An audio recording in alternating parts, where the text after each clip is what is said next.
Hi friends. If you're enjoying my videos, please hit the like button. It helps the YouTube algorithm notice me. Now sit back, relax, and enjoy the story. I should have trusted my gut the moment I stepped into that house. It wasn't just the damp smell that hit me like a slap.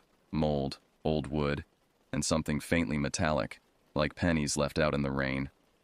It wasn't even the dim lighting that turned every corner into a shadowy void. No. It was the feeling. That heavy, suffocating weight pressing down on me as soon as I crossed the threshold, like the house was watching me. The floorboards groaned under our weight as we entered, each step announcing our presence to whatever dwelt within these walls. I noticed how the air seemed to thicken around us, almost viscous, making each breath feel labored. The wallpaper, a faded floral pattern that might have been cheerful decades ago, now peeled at the corners like diseased skin curling away from infected flesh. I knew something wasn't right, but I told myself to man up. We were here because we had no other choice. Mission rules didn't matter when you didn't have a roof over your head. The woman who owned the place, Sister Wilcox, waddled ahead of us, her wide frame brushing against the walls as she led us to our room. She didn't say much, just muttered something about us making do. Her voice was thin and raspy, like the air in the house. As we climbed the narrow staircase, I noticed photographs lining the walls, old black and white images of people I didn't recognize, their eyes seeming to follow our ascent. One particular photo caught my attention. A family of 4 standing in front of this very house. But something was wrong with their faces. The longer I looked, the more distorted they appeared, as if the photograph itself was diseased. When she opened the door to our room, I had to bite back a grimace. Room was generous. It was more like a shoebox someone had lined with cheap paneling and called livable. A single bare bulb hung from the ceiling, casting a sickly yellow light that made everything look jaundiced. 2 twin beds, crammed together with barely enough space to walk between them, and a closet that looked like it hadn't been opened in years. The closet door was painted white, but age and moisture had warped it, creating patterns in the wood that resembled screaming faces if you looked at them from the right angle. I tried not to look. "This'll do," she said, more to herself than to us. Her small, watery eyes flitted over me, lingered for a beat too long, then turned to my companion, Elder Russo. Something in her gaze made my skin crawl. Not predatory exactly, but knowing. Like she was in on a joke we weren't privy to yet. "Dinner's at 6, she added before lumbering off, her footsteps heavy on the creaky floorboards. As she left, I caught a whiff of her perfume, sickly sweet, like flowers left too long in stagnant water. "Cozy," Russo muttered, tossing his bag onto one of the beds. His Italian accent made everything sound less sarcastic than it probably was. He was trying to lighten the mood, but even his usual cheerfulness seemed dampened by the oppressive atmosphere of the room. I tried to shake off the unease as I unpacked, telling myself this was temporary, just a few days until the mission office found us another place. But the feeling lingered, a nagging itch I couldn't scratch. As I hung my clothes in the musty dresser, I noticed scratch marks on the inside of the drawers, deep gouges in the wood, as if someone had clawed at them desperately. The first night, I couldn't sleep. Russo snored softly on the bed next to mine, his steady breathing the only sound in the room. But something kept me awake. Maybe it was the faint creak of the house settling, or the way the shadows in the corner seemed to shift when I wasn't looking directly at them. The darkness felt alive, pulsing with an energy that made my skin prickle. I stared at the closet door, its faded wood grain catching the light in strange patterns. The warped surface created an optical illusion. Sometimes it looked like the door was breathing, expanding and contracting ever so slightly. I told myself it was just my tired eyes playing tricks on me. Around midnight, the temperature in the room dropped noticeably. My breath came out in small puffs of vapor, despite it being late spring. The cold seemed to emanate from the closet, seeping through the cracks around the door like invisible fingers reaching into our room. I don't know how long I lay there. but at some point, I must have dozed off. I woke up to the sound of my name. Michael. It was a whisper, soft but distinct. My eyes snapped open and my heart hammered in my chest. I glanced at Russo, who was still snoring, then at the closet. The door was slightly ajar. I hadn't noticed it before. I was certain, absolutely certain, that it had been closed when we went to bed. The gap was maybe 3 inches wide, revealing nothing but impenetrable darkness beyond. Michael. It came again, this time louder, more insistent. My skin prickled, and my mouth went dry. The voice didn't sound human. There was something wrong with it, like multiple people speaking in unison but slightly out of sync with each other. I told myself it had to be my imagination, a leftover thread from a half-remembered dream. But the voice didn't sound like something conjured by my subconscious. It sounded real, close, like someone standing just behind the closet door. I sat up, my movements slow and deliberate, and stared at the crack of darkness inside the closet. My pulse thudded in my ears, drowning out everything else. The darkness beyond the door seemed to move, writhing like something organic. "Russo," I whispered. No response. I reached over and shook his shoulder, but he just grunted and rolled over. His sleep seemed unnaturally deep, and for a moment I wondered if something in the house was keeping him under. The voice didn't come again that night, but I didn't sleep. I sat there wide-eyed, watching the closet until the first light of dawn seeped through the window. As the sun rose, the oppressive feeling in the room seemed to lessen slightly, but it never fully disappeared. The next day, I tried to convince myself it was nothing. Stress. Fatigue.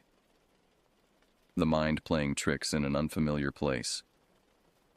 But when Russo asked why I looked like I hadn't slept, I couldn't bring myself to tell him. What would I even say? That I thought the closet was whispering to me? We spent most of the day out on our bikes, visiting houses, knocking on doors. The fresh air and sunlight helped clear my head. But dread built in my stomach as the day wore on. I knew we'd have to return to that house, to that room, to that closet. During our rounds, I asked some of the neighbors about the house on Ashwood Lane. Most gave me strange looks and changed the subject quickly. One elderly man, however, pulled me aside. "You boys staying at the Wilcox place?" he asked, his voice barely above a whisper. When I nodded, his face went pale. "Be careful," he said. "That house, it's not right. Never has been. Things happen there. Bad things." Before I could ask what he meant, he hurried away, glancing nervously over his shoulder as if afraid someone might have overheard. By the time we got back, I was bone-tired, the kind of exhaustion that made your legs feel like lead. But as soon as we stepped into that house, the unease came rushing back. The air felt thicker than before, almost syrupy, and there was a new smell, something organic and wrong, like meat left out too long. Dinner was the same bland casserole as the night before, served with Sister Wilcox's unsettling stare. She didn't talk much, but when she did, it was always something strange. That night, she fixed her watery eyes on me and said, "You know, some houses have memories, and some rooms. Well, some rooms are better left shut." "What do you mean?" I asked, my fork suspended halfway to my mouth. She smiled, revealing yellowed teeth. "Oh, you'll see. The house always shows people what they need to see, or what it wants them to see."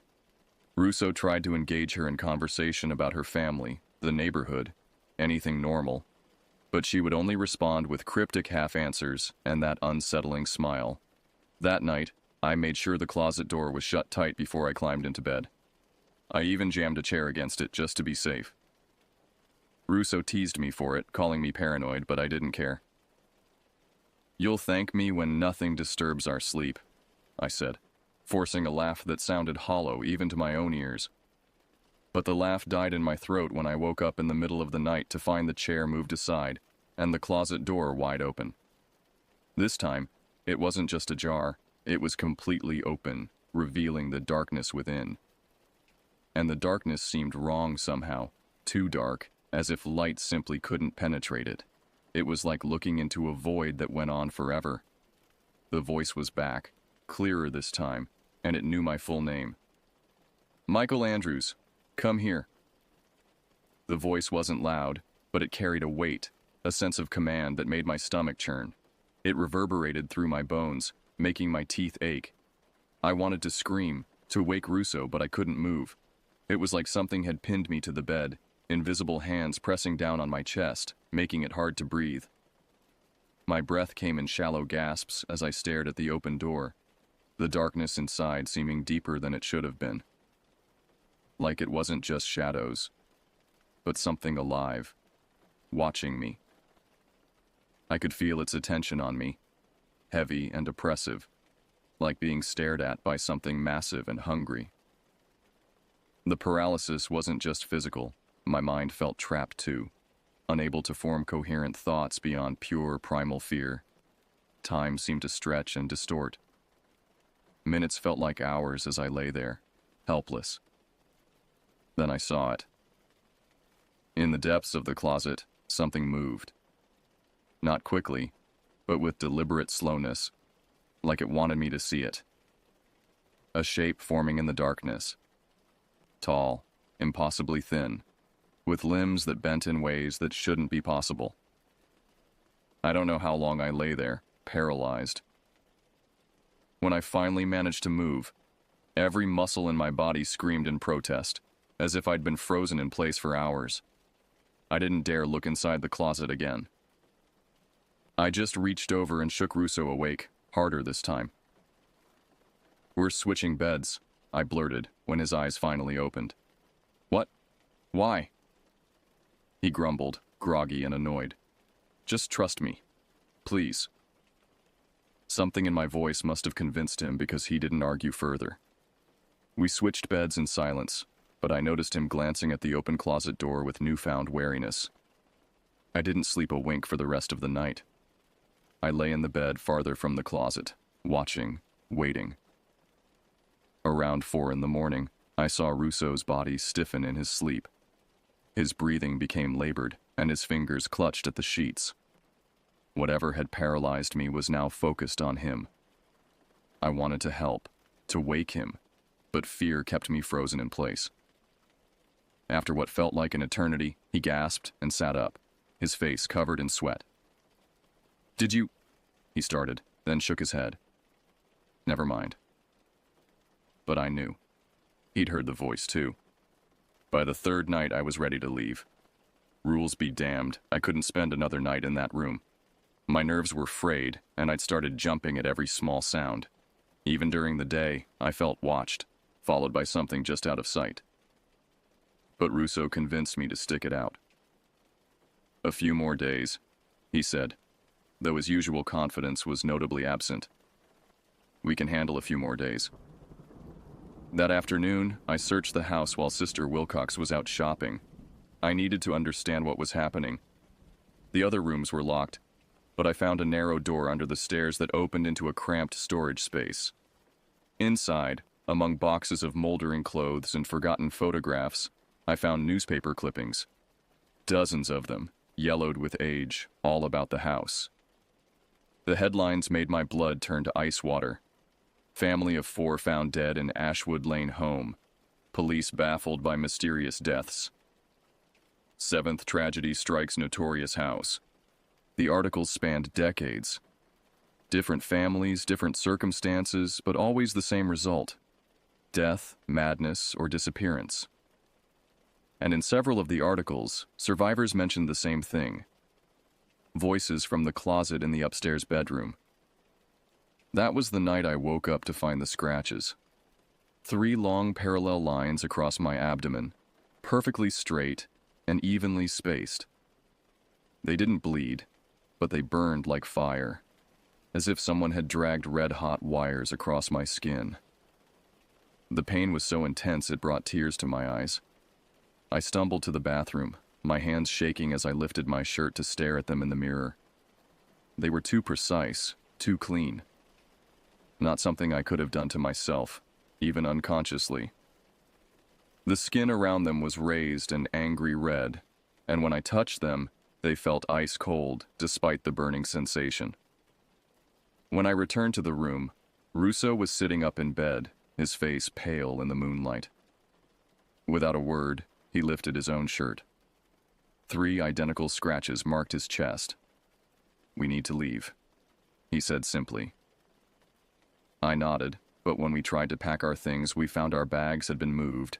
They were in the closet, pushed far back into that impossible darkness. Neither of us was willing to reach in to retrieve them. When I asked Sister Wilcox the next morning if she had any pets, her response sent shivers through me. "No pets," she said, smiling faintly. "But you know this house is haunted, don't you?" She didn't wait for my reply. She just shuffled off, humming to herself, leaving me alone with the gnawing realization that whatever was in this house wasn't done with me yet. But this time, I followed her. She went to a room I hadn't noticed before, at the end of a hallway that seemed longer than the house should accommodate. She unlocked it with an old brass key and slipped inside. I crept closer and peered through the keyhole. What I saw defied explanation. The room was filled with mirrors, hundreds of them, all different sizes and shapes, covering every surface. And in each mirror, I saw a different reflection of Sister Wilcox. Some showed her young, others ancient. Some showed her with features that weren't quite human. Too many teeth, eyes in the wrong places, limbs that bent backwards. She stood in the center, talking to the reflections as if they were old friends. "They're almost ready," she said. "Just a few more nights. The closet is doing its work." One of the reflections, a version of her with hollow black eyes, responded in a voice I recognized. It was the voice from the closet. "The younger one is strong. He resists." "They always do at first," Sister Wilcox replied. "But the house is patient. The house has been feeding for over a century. It knows how to break them." I backed away, my heart pounding so hard I thought it might burst. We had to leave. Tonight. That evening, Russo and I made our plan. We would wait until Sister Wilcox went to bed, then slip out quietly. We'd leave everything behind, our bags, our bikes, everything. Our lives were worth more than our possessions. But the house seemed to sense our intentions. As night fell, the atmosphere grew heavier than ever. The walls seemed to pulse with malevolent life, and the whispers from the closet became a constant stream of voices. Dozens, maybe hundreds, all calling our names. We sat on our beds, fully dressed, waiting. Sister Wilcox's footsteps creaked overhead around 10 o'clock, then silence. We waited another hour to be sure. "Now," I whispered. We stood, but the moment our feet touched the floor, the closet door burst open. Not slowly this time. It slammed against the wall with enough force to crack the plaster. The darkness inside began to spill out like liquid shadow, creeping across the floor toward us. In that darkness, I saw them. The previous occupants of this room. Dozens of faces, twisted in eternal anguish, reaching out with desperate, grasping fingers. Their mouths moved in silent screams, and their eyes, God, their eyes were gone, replaced by swirling voids of darkness. "Run!" I shouted, grabbing Russo's arm. We bolted for the door, but it wouldn't budge. The handle turned, but something held it shut. Behind us, the darkness crept closer, and with it came the cold, a bone-deep freeze that made our muscles seize. "The window," Russo gasped. We rushed to it, fumbling with the old latch. The darkness was almost upon us when finally, blessedly, it opened. We didn't think about the 2-story drop. We just jumped. I hit the ground hard, pain shooting through my ankle, but adrenaline kept me moving. Russo landed beside me with a grunt. We ran, limping and stumbling, not stopping until we reached the main road. When we finally dared to look back, the house on Ashwood Lane stood silent and dark. But in the upstairs window, our window, I saw Sister Wilcox. She wasn't alone. The shadows writhed around her, and for just a moment, I saw her true face. Ancient, inhuman, hungry. She smiled and waved. We left the city that night, hitchhiking until dawn. The mission president was furious when we showed up at his office, disheveled and wild-eyed, but something in our faces must have convinced him. He transferred us immediately, no questions asked. I still have the scars. 3 parallel lines across my stomach that never fully healed. They ache sometimes, especially at night, and when they do, I hear whispers. Not words, just the faint echo of voices calling from a darkness that should not exist. I later learned that Sister Wilcox's house had been condemned years ago after a family of missionaries disappeared there. Officially, it should have been empty, but the house on Ashwood Lane doesn't follow official rules. It has its own needs, its own hunger, and somewhere, in some city, it's still feeding. Still calling names from the darkness of an upstairs closet, waiting for the next unsuspecting souls to answer. I pray you never hear your name whispered from the shadows. And if you do, don't listen. Run.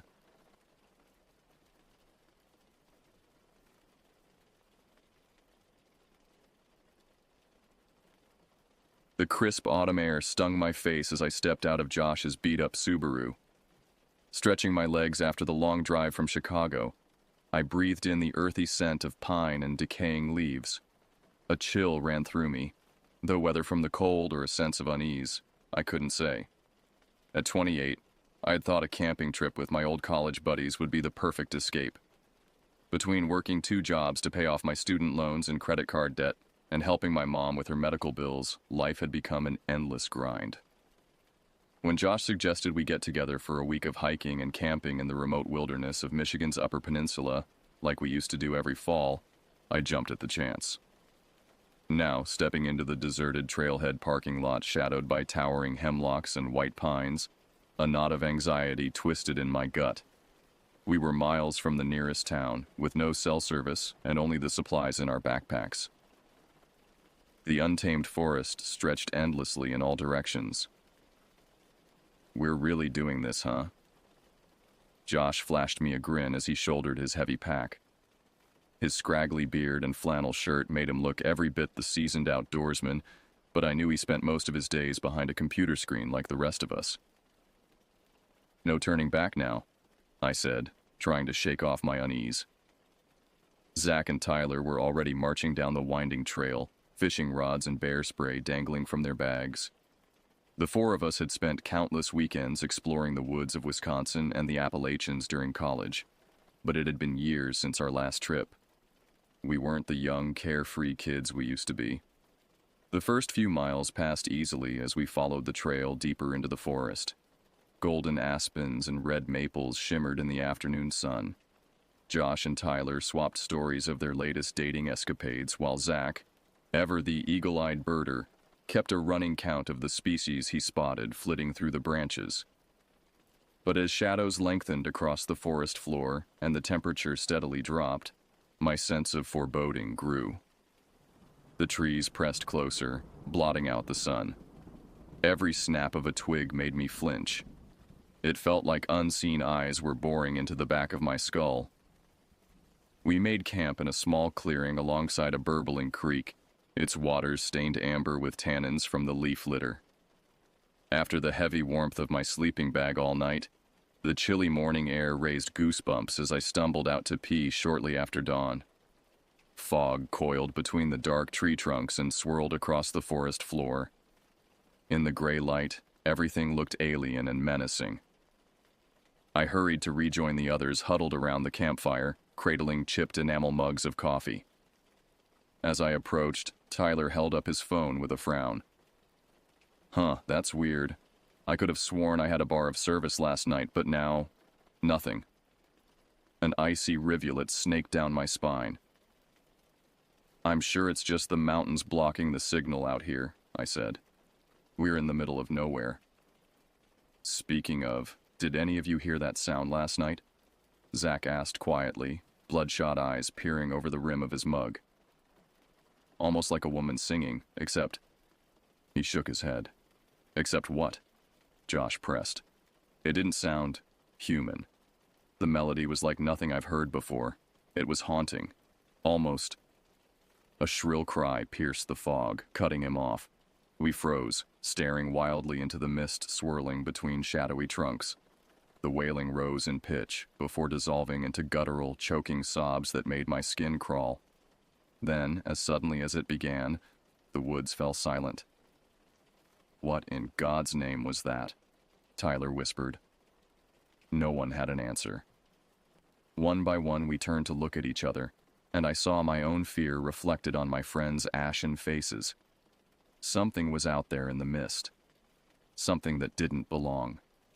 And we were utterly alone with it. The eerie cry still echoed in my mind as we broke camp with shaking hands. Zach, ever the rational one, tried to convince us it must have been an animal. A fox, maybe, or some strange bird. "Didn't sound like any bird I've ever heard," Josh muttered, shouldering his pack. The shadows under his eyes betrayed his own unease.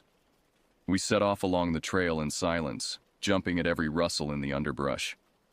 Though the sun inched higher, the fog clung stubbornly to the forest floor, obscuring our path. Twice, Tyler swore he saw a pale figure darting between the distant trees, but it vanished before any of us could spot it. As we trekked deeper into the wilderness, an oppressive stillness settled over the woods. The birdsong that had filled the air yesterday was conspicuously absent. Even the insects seemed to have fled. Only our own labored breathing and the crunch of leaves beneath our boots broke the heavy silence. By midday, we stumbled across an abandoned campsite nestled in a small glen. The ashes in the stone fire ring were cold, but a faded blue tent sagged forlornly between two trees. Yellowing newspapers and crushed beer cans littered the ground. "Hello?" Josh called out. "Anyone here?" Only the wind whistling through the pines answered him. Unease prickled at the back of my neck as we crept closer to investigate. The flap of the tent hung open, fluttering in the breeze. Josh poked his head inside and immediately recoiled, face ghost white. "What is it?" I asked, my heart hammering against my ribs. "Sleeping bags. 2 of them. And they're shredded. Practically torn to ribbons like some animal went berserk in there." Tyler let out a low whistle. "Maybe we should head back," he said, eyes darting nervously to the tree line. "Tell a ranger or something." But the trail had vanished, swallowed by the mist. We were lost in a sea of skeletal trees and shifting shadows with no idea which direction we'd come from. Every scraggly trunk looked the same. "We'll follow the creek downstream," Josh decided, taking charge. "It has to let out somewhere. Just keep your eyes peeled and stay close." As we filed out of the clearing, I spotted a flash of color caught on a briar. A tattered red flannel shirt, snagged and torn, just like the one Josh was wearing. Icy tendrils snaked around my heart. This was more than just some random abandoned campsite. Something had happened here. Something horrible. And now that same something was stalking us through the wilderness. We slogged on in fearful silence, the creak of trees and gurgle of the creek our only companions. Zach kept obsessively checking his phone, desperately hoping for a bar of service. But the no signal icon mocked him from the screen. Without warning, Josh froze in his tracks, motioning for us to stop. He cocked his head, listening intently. At first, all I could hear was the rasp of my own shallow breaths. Then, from deep in the woods, came the unmistakable snap of a branch, followed by another, and another. Footsteps, drawing closer. "Run!" Josh croaked. "Run!" We crashed heedlessly into the underbrush, thorns raking our faces, panic choking our throats. Behind us, the footsteps quickened, growing louder, until they thundered like war drums in my ears. A shadow flitted through the trees to my left, then another on the right. They were flanking us. My lungs seared and my muscles screamed in protest, but terror spurred me faster, leaping over fallen logs and ducking under grasping branches. Ahead, Josh and Tyler sprinted wildly through the trees, but Zach lagged behind, wheezing with each step, his face beat red with exertion. I slowed to let him catch up, just as a blood-curdling shriek rent the air. Zach's eyes bulged in horror an instant before an impossibly tall, spindly figure burst from the shadows and slammed into him, bearing him to the ground in a flurry of flailing limbs and flying leaves. Paralyzed with fear, I could only watch as the creature hunched over Zach's thrashing form, emaciated arms working furiously.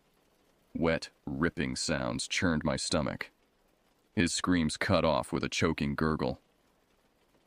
The thing straightened and swiveled its head in my direction, milky eyes standing out starkly in its gaunt, bone-white face. A skeletal grin split its blue-tinged lips, and that's when I saw the crimson dripping from its long, gnarled fingers. The creature took a lurching step toward me, black tongue lolling obscenely between needle-like teeth. I stumbled backward, a scream building in my throat, then turned and fled blindly into the trees. Branches whipped my face and snagged my clothes as I crashed through the undergrowth, heedless of direction, knowing only that I had to put as much distance as possible between myself and that nightmarish thing. Zach's dying screams echoed in my mind, mingling with the ragged huffs of my breath and the thunder of my pulse in my ears. Tears blurred my vision. I had abandoned him, left him to die in the clutches of that monster, just to save my own skin. Self-loathing twisted in my gut like a knife. After an eternity of panicked flight, I burst from the tree line onto the muddy bank of the creek, now a raging torrent swollen with recent rains. Josh and Tyler were nowhere in sight. Doubling over, I braced my hands on my knees and gulped air, trying to calm the mad hammering of my heart. A twig snapped in the brush behind me. I spun around, a hoarse cry escaping my raw throat, but it was only a rabbit bounding away into the ferns. The woods suddenly seemed too quiet, the silence heavy and watchful. I strained my ears for any sign of my friends, or of the creature that had taken Zach, but heard only the gushing of the creek. Wiping my sweaty palms on my jeans, I tried to get my bearings. I had no idea how far I'd run or in what direction. The overcast sky offered no clues. For a moment, I contemplated shouting for Josh and Tyler, but fear of drawing the monster stilled my tongue. If it found me alone, exhausted and unarmed. A shudder ripped through me and I pushed the thought away. I needed a plan. Find Josh and Tyler, get back to the car, get the hell out of these godforsaken woods. But which way to go? The creek cut through the forest like a winding snake, offering no indication of the shortest path back to civilization. As I hesitated, a flicker of movement across the creek caught my eye. I squinted, hope leaping in my chest. But it wasn't Josh or Tyler stepping out from the trees. It was a girl, barefoot and wearing a tattered white dress, her long dark hair obscuring her face. For a moment she stood motionless on the opposite bank, her pale arms wreathed in mist. "Hello?" I called out. "Are you lost? Do you need help?" The girl didn't react to my voice. An eerie stillness emanated from her, the kind only ever found in the presence of the dead. Goosebumps raced up my arms as she lifted her head, achingly slow. Black voids stared out from a ghastly white face where eyes should have been. A scream froze in my throat. She raised one skeletal arm, pointing a long bony finger directly at me. Then she spoke, her voice a rasping whisper that somehow carried across the roar of the creek. "The harvest comes. The gods must feed." Malice dripped from every word. I stumbled back a step, then another, my legs gone rubbery with terror. When I blinked, the girl had vanished, leaving only mist swirling over the churning waters. The gods must feed. A fragment of an old folktale surfaced in my panic-fogged brain, a story I'd read in one of Zach's books on local legends. Whispers of pagan deities worshipped by the ancient tribes that once inhabited these woods, dark rituals carried out in their name. Rituals that demanded blood. Rituals that had never really stopped. Zach's voice echoed in my head, the conversation we'd had around the campfire 2 nights ago coming back to me with sickening clarity. He'd been reading up on the area, he'd said. Wanted to check out some of the old tribal sites scattered deep in the forest. The pieces clicked together with a horrifying snap. Zach had been searching for something out here, and he'd found it. Only it wasn't ancient history or forgotten myths. It was a nightmare made flesh. And now it had a taste for us. With shaking hands, I fumbled my phone from my pocket, desperately stabbing at the screen. No signal. Not even a single bar. The useless device nearly slipped from my sweaty fingers as despair crashed over me in a suffocating wave. I was about to stuff it back into my pocket when I noticed the notifications blinking up at me. Voicemails. 3 of them, all from Zach. My breath caught in my throat. He must have called sometime yesterday before we lost service. I hit play with a trembling thumb, pressing the phone to my ear. Zach's voice, tight with barely suppressed excitement, crackled through the speaker. "Hey man, it's Zach. I know this is gonna sound crazy, but I found something out here. Something big. I've been researching these woods and the tribes that used to live here, and I think I figured out where they held their rituals. The ones where they supposedly sacrificed to their gods." Sacrificed. The word tolled like a funeral bell in my mind as I remembered the thing I had seen crouched over Zach's body in the woods, blood dripping from its gnarled fingers. "I'm gonna check it out, see if there's any truth to the legends," Zach continued, oblivious to the horror his words evoked in me. "Just wanted to let you know in case, well, you know, if anything happens. But I'm sure it'll be fine. I'll tell you all about it tomorrow." The message ended, and the next one began. This time, Zach's voice held an undercurrent of tension. "Me again. I found it. The altar, I mean. Just like the stories described. It's real, man. All of it. The symbols carved into the trees, the stone circle, the offerings." He trailed off, and I could hear him take a shaky breath.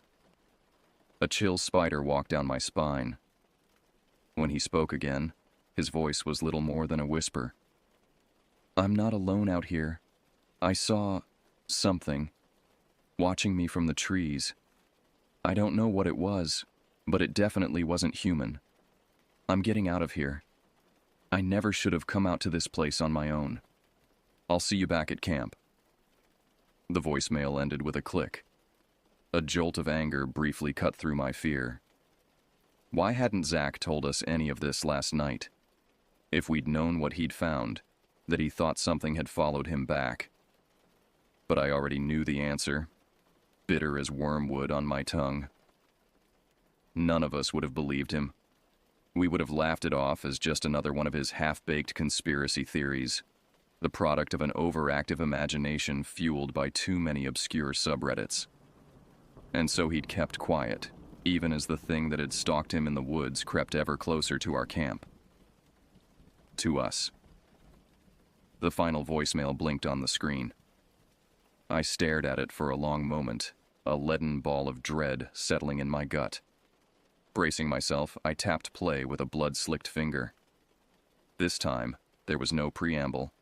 Only Zach's ragged, panting breaths and a single word, uttered like a desperate prayer. "Run."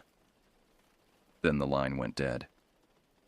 A guttural moan punched from my chest as the reality of my best friend's death crashed over me.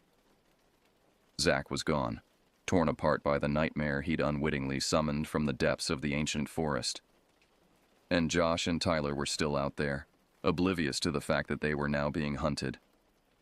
I had to find them, had to warn them before it was too late, and... A flicker of motion at the edge of my vision wrenched me from my spiraling thoughts. My head snapped up, adrenaline screaming through my veins as I scanned the tree line for any sign of the creature that had butchered Zach. But it was a human figure that stumbled out of the shadows of the towering firs. Josh. His flannel shirt was ripped and muddy, his dark hair plastered to his forehead with sweat. Relief surged through me, so intense it nearly buckled my knees. "Josh!" I croaked, lurching toward him. "Thank God.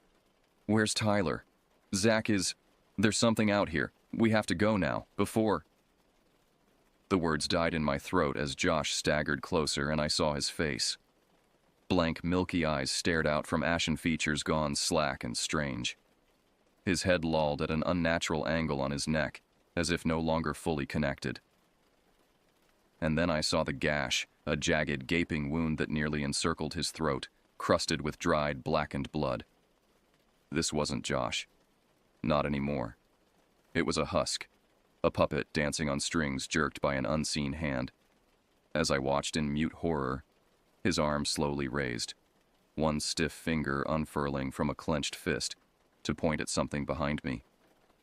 A soft rustle sounded at my back, and every hair on my nape prickled with primal terror.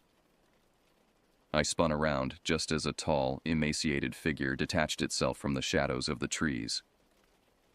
The same bone-white, grinning visage I'd glimpsed crouched over Zach's corpse stared back at me, its depthless black eyes swallowing all light.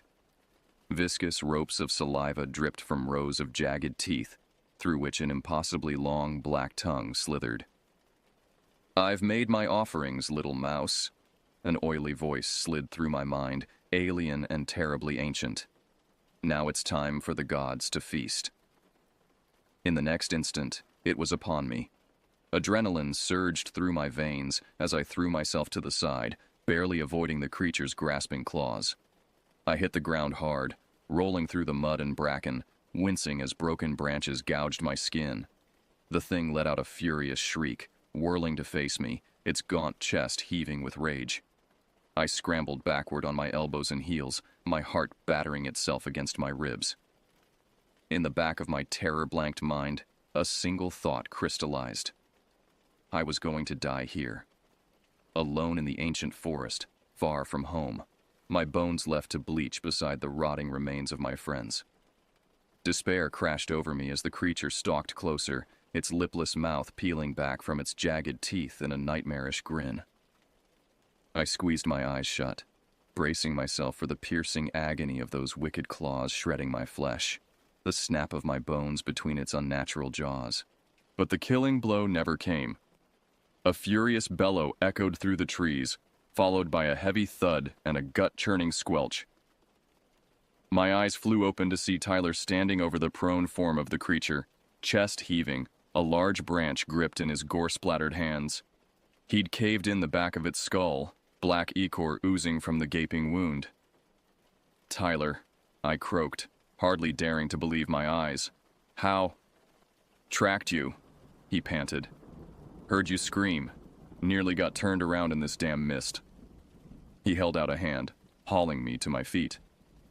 "Josh?" I shook my head, tears burning my eyes as I jabbed a trembling finger at the dark figure slumped at the edge of the trees. Tyler blanched, but said nothing. "Zach's dead too," I said hollowly. "That thing, it tore him apart." "Jesus." Tyler scrubbed a hand down his face. "What the hell is going on out here?" The whole sordid story spilled out of me in fits and starts.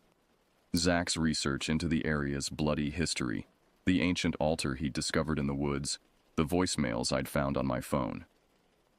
As I talked, Tyler's face grew grimmer, his knuckles white around the gore-streaked branch. "We have to get out of here," I finished, my voice ragged, "before any more of those things find us." "I passed an old ranger station about a half-mile south of here," Tyler said, squinting against the growing gloom. "If we can make it there, we might be able to radio for help, or at least hole up until morning." I glanced at the creature's still form, its bone-white limbs askew, the tree branch protruding obscenely from its caved-in skull. Bile scalded the back of my throat. Even dead, it seemed to emanate a sense of wrongness, of something that didn't belong in our world. Tearing my gaze away, I gave Tyler a sharp nod. "Lead the way." We crashed through the underbrush in silence, leaping over fallen logs slick with moss and rotted leaves, hearts pounding in time with our echoing footfalls. The mist clung to the forest floor in writhing tendrils, turning the twilit woods into a surreal dreamscape. Every shifting shadow seemed to conceal a gaunt, grasping figure. every skittering sound the footfalls of our relentless pursuers.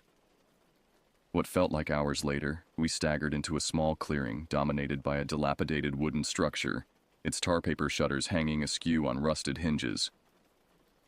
A faded Forest Service shield was still barely visible on the weathered door. "Thank God," Tyler gasped, stumbling toward the sagging porch. The door shrieked as we shouldered it open, the blackness within seeming to swallow the thin light filtering through the trees. I groped along the wall until my fingers closed around the plastic cylinder of a flashlight. Dim yellow light sputtered to life as I clicked it on, illuminating a Spartan interior thick with dust and cobwebs. An ancient radio sat on a rickety table against the far wall, its long antenna drooping. Tyler lunged for it, frantically twisting the dials. The speaker remained stubbornly silent. He slammed a fist against the scarred wood with a strangled curse. "Batteries are dead," he spat. "Useless." An icy tendril of despair snaked down my spine. We were cut off, alone in the dark heart of the forest with only a few moldering walls between us and the horrors stalking us. And no one knew where we were. I collapsed into one of the camp chairs scattered about the room, my head sinking into my hands. Hot tears pricked my eyes, spilling over my fingers to patter on the dusty floor. We had nowhere to run, and our time was running out. I could feel it in the hungry shadows pressing close beyond the thin walls. The gods must feed. Suddenly, Tyler shot bolt upright beside me, his eyes wide and wild in the guttering flashlight beam. "The old stories," he said, his voice thick with barely suppressed hysteria. "The ones Zach was talking about around the campfire. The rituals, the sacrifices. What if they never really stopped?" I stared at him, not comprehending. He grabbed my shoulders, his fingers biting painfully into my flesh. "What if we give it what it wants?" he said, his gaze boring into mine with feverish intensity. "Make an offering, like the tribes used to do. Maybe then it'll let us go." "An offering?" I repeated slowly, the words tasting like ashes on my tongue. The image of the creature crouched over Zach's mangled corpse flashed behind my eyes, and my gorge rose. I wrenched away from Tyler's grip, bile searing my throat. "No," I croaked. "No way. I'm not going to feed anyone to that thing. This isn't some goddamn fairy tale, Tyler. Zach and Josh are dead, and we're probably next. Playing into its sick games isn't going to change that." Tyler's face twisted, ugly desperation distorting his features into something almost unrecognizable.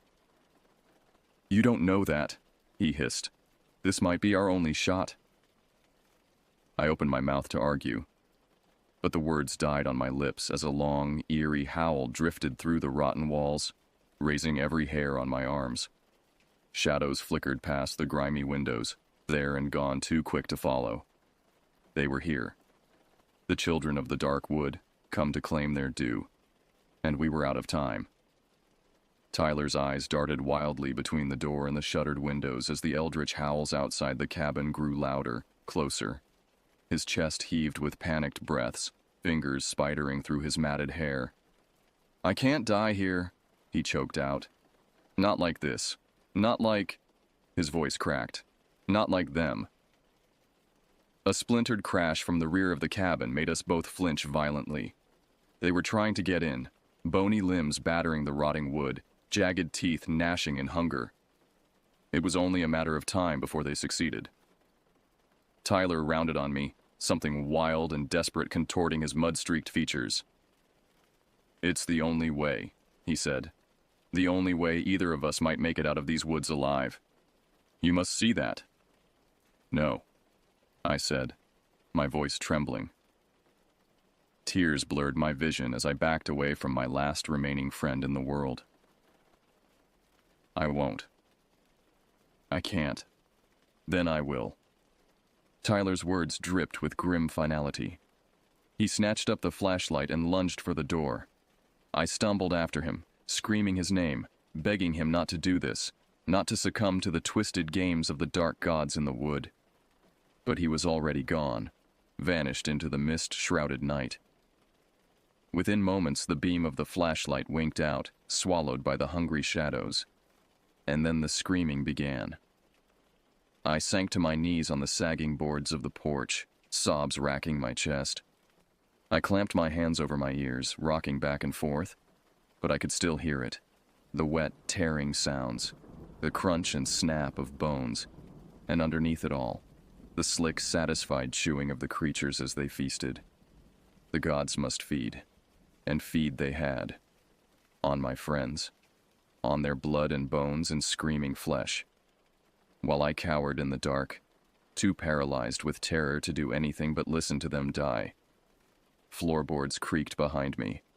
My head snapped up, tears still streaking my cheeks. A tall, emaciated figure stood framed in the doorway, backlit by the guttering lantern on the table. Viscous ropes of saliva and gore dangled from its long jaws. My legs moved of their own accord, plunging into the mist-shrouded night, blind and heedless to any destination save escape, knowing all the while that there was none to be found. Not from the darkness, or the truth it had shown me. As I hurtled through the ghostly trees, briars tearing at my clothes and skin, bitter self-loathing coiled in my gut. I'd abandoned them. Josh, Zach, Tyler. I'd let them die one by one, offering them up to the nightmare lurking in the shadows in exchange for a few more moments of my own wretched existence. But the hungry gods in the wood would not be denied their due. They had marked me, the last living soul to witness their terrible acolyte. No matter how far I fled, how desperately I tried to escape the hellish taint of their touch, I would never be free. Their corruption coiled in my very marrow. My foot snagged on a gnarled root and I went sprawling face first into the mud and rotting leaves. I pushed myself to my hands and knees, chest heaving, filthy fingers scrabbling for purchase on the forest floor, only to freeze as my right hand closed around something round and smooth. Trembling, I raised my fist, uncurling my fingers a fraction at a time. It was an eye. Milky white and staring, with clumps of torn, bloody flesh still clinging to the back. I reared back with a choked scream, only to cover my mouth in numb horror as I took in the rest of my surroundings. Blood-spattered bones littered the small clearing, glinting dully in the meager light. Gnawed ribs here, a femur there, an arm, still bearing shreds of plaid flannel.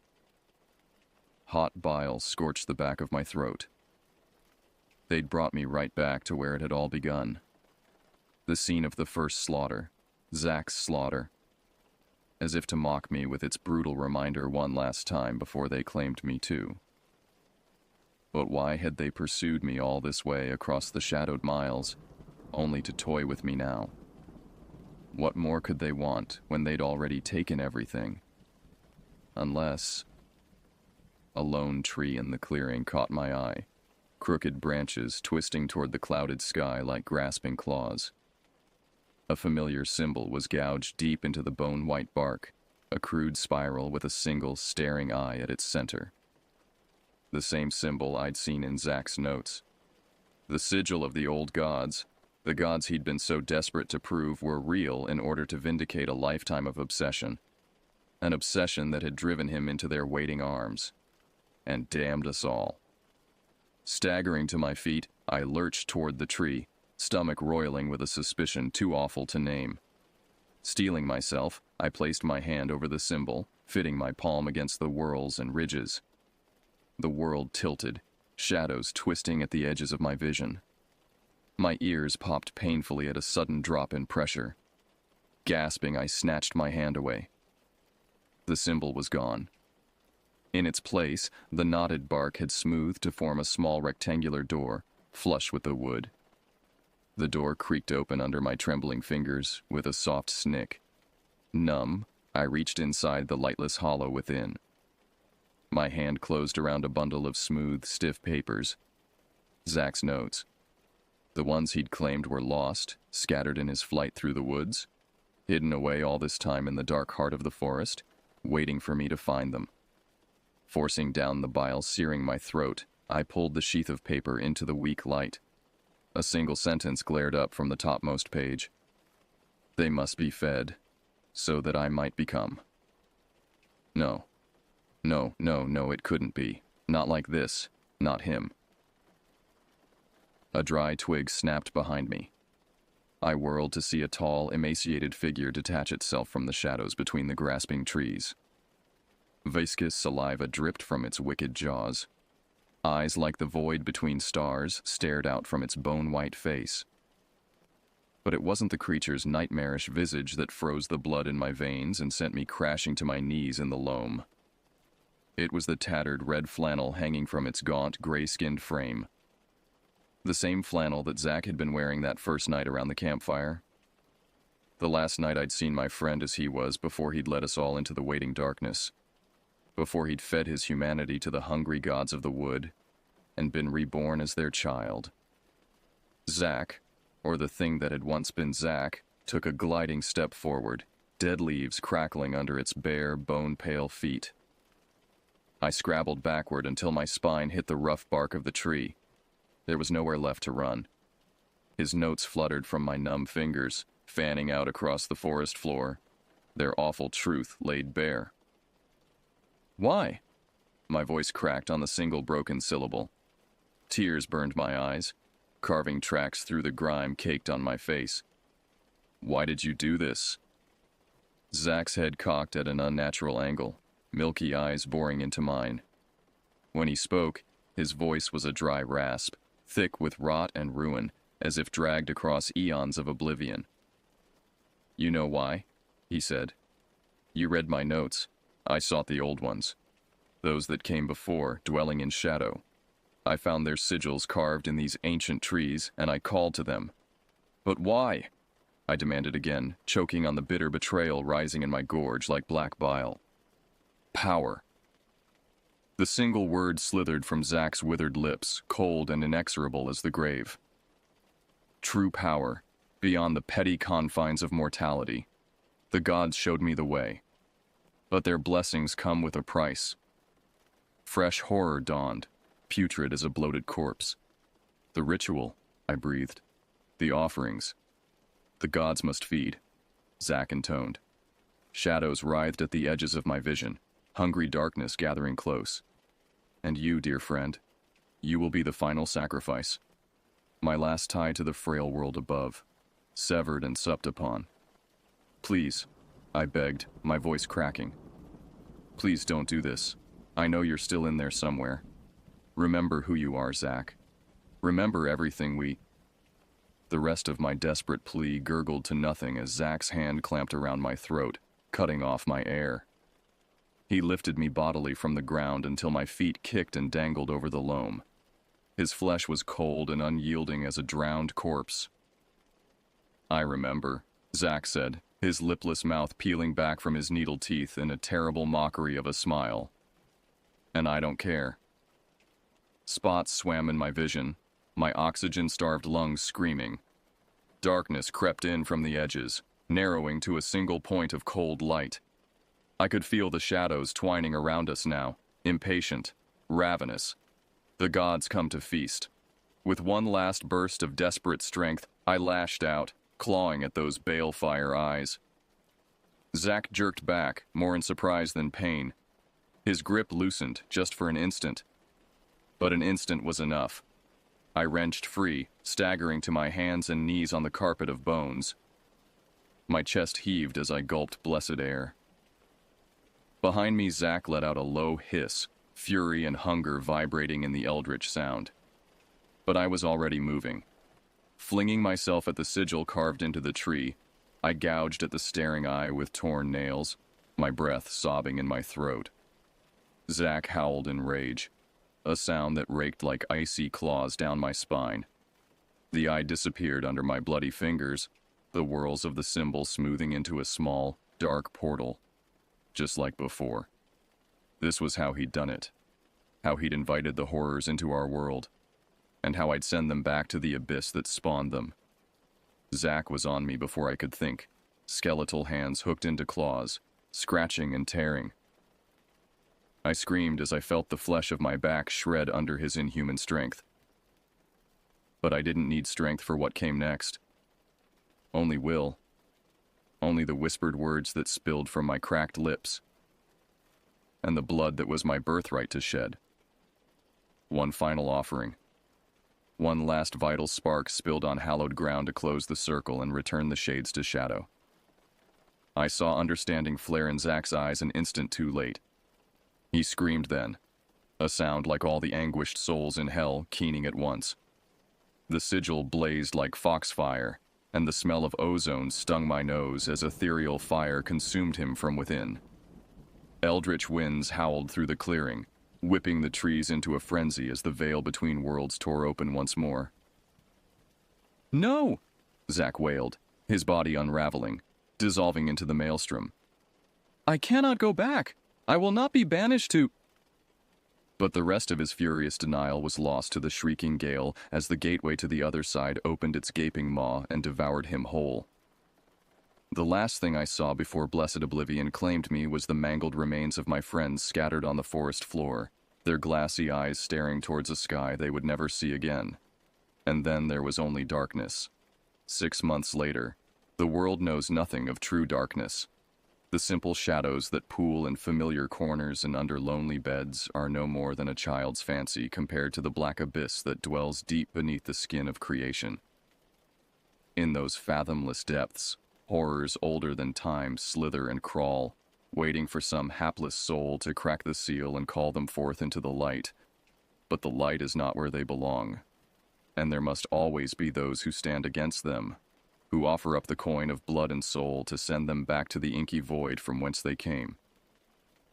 I used to dream of a normal life, a mundane existence blessedly free of knowledge, of the burden of fighting a war older than memory, a life untainted by the eldritch dark that had seeped into my bones like sour sap.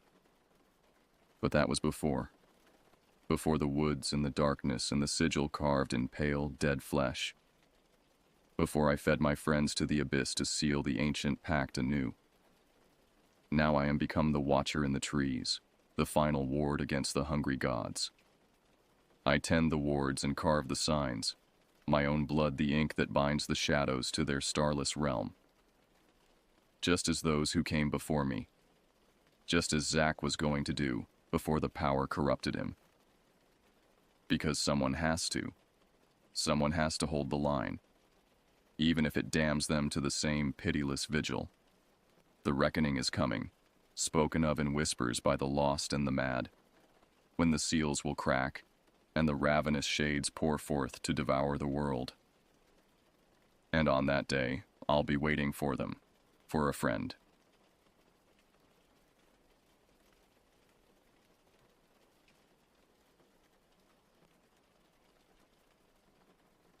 My name is Ethan Miller. I'm 28 years old, and if you told me a year ago that I'd be a park ranger living alone in the remote wilderness of the Upper Peninsula of Michigan, I would have laughed in your face.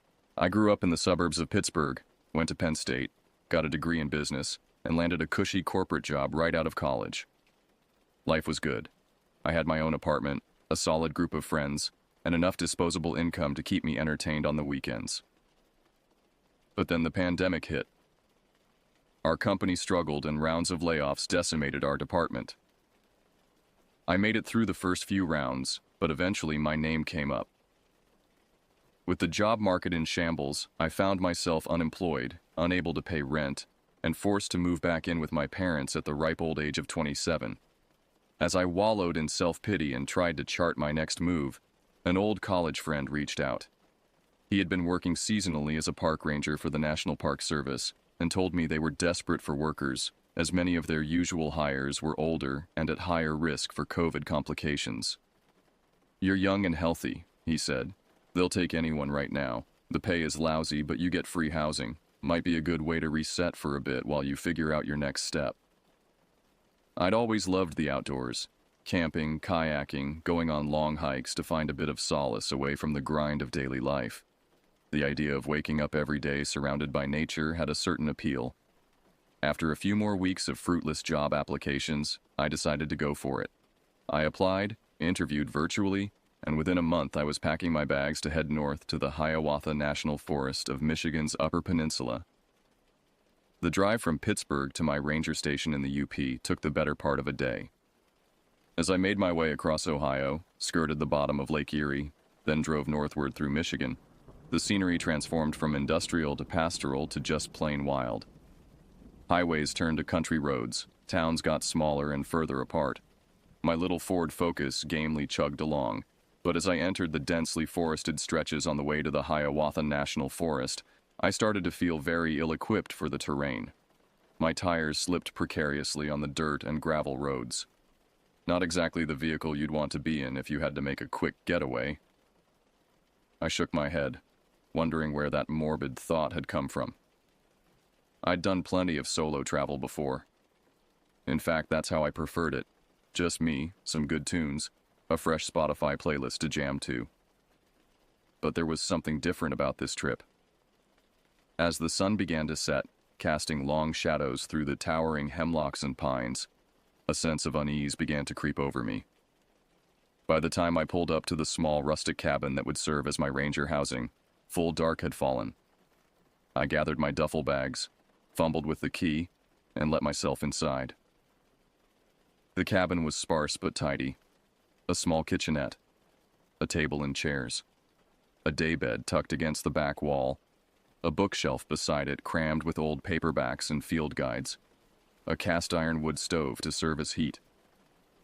I'd been told the place had once served as a fire warden's post nearly 100 years ago. As I looked around, I felt my earlier unease blooming into something closer to dread. What the hell was I doing here? A city boy playing Grizzly Adams out in the middle of nowhere? I didn't know the first thing about being a ranger. Who was I kidding? I barely slept that first night, tossing and turning on the narrow bed as the wind whistled through the eaves and tree branches scraped against the window panes. Every creak and groan of the old cabin sounded amplified in the stillness. I rose at dawn after a few fitful hours of sleep, chugged some coffee, and headed to the ranger station a few miles up the road for orientation. There I met my new boss, John, a 50-something-year-old ranger with a salt and pepper beard and a gruff demeanor. He welcomed me, introduced me to the rest of the small staff, and gave me a crash course in my duties, manning the visitor center, responding to calls, assisting campers and hikers, conducting light maintenance and trail upkeep.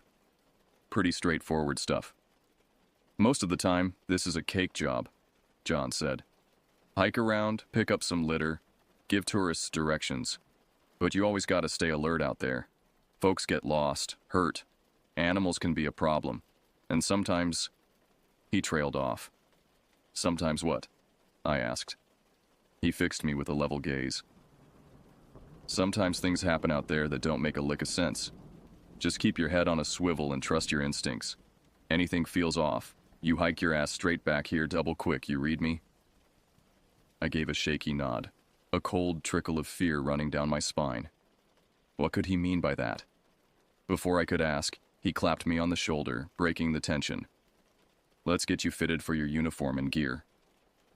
The rest of the day passed in a blur as I filled out paperwork, learned the park radio codes and protocols, and studied trail maps. By the time I made it back to my cabin, I was exhausted again, my mind reeling with information overload.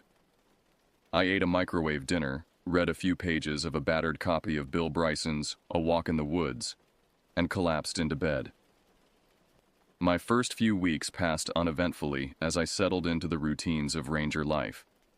I woke with the sun, patrolled my designated trails, and practiced identifying flora and fauna with my field guides. It was peaceful work, meditative even. Just the crunch of my boots on dirt and the chatter of birds and squirrels for company. But then the calls started coming in. You're gonna want to head out to the Songbird Trail and check on a possible injured hiker? John's voice crackled over the radio. I grabbed my gear and hoofed it to the trailhead. After a brisk 2-mile hike, I came across a man sitting on a rock clutching his ankle. You all right, sir? I asked. He looked up, startled, then grimaced. Twisted my damn ankle on a root. Hurts like hell. I examined it gingerly, Didn't look broken, but was already swelling up. I radioed back to the station to let them know I'd need a hand carrying the hiker out. While we waited for backup, I made small talk, asking where he was from, what brought him out here. Always wanted to see the UP, he said, wincing as he shifted position. My granddad used to tell me stories about it when I was a kid, must have been nearly 80 years ago now. Said it was the most beautiful place on God's green earth, but that you had to respect it. Said there were things out there in the deep woods that you didn't want to cross. I laughed nervously. What, like bears? Bobcats? He shook his head. Granddad grew up with the Chippewa. Said they had stories, old stories, things the forest doesn't suffer lightly, beings that you prayed never to encounter. He shuddered. Granddad swore up and down he saw something once. Never would tell the whole story, but the way his eyes went distant and his voice shook. I'll never forget it. Said the only reason he escaped with his life was he had tobacco and an offering on him, something his Chippewa friends insisted he carry for protection.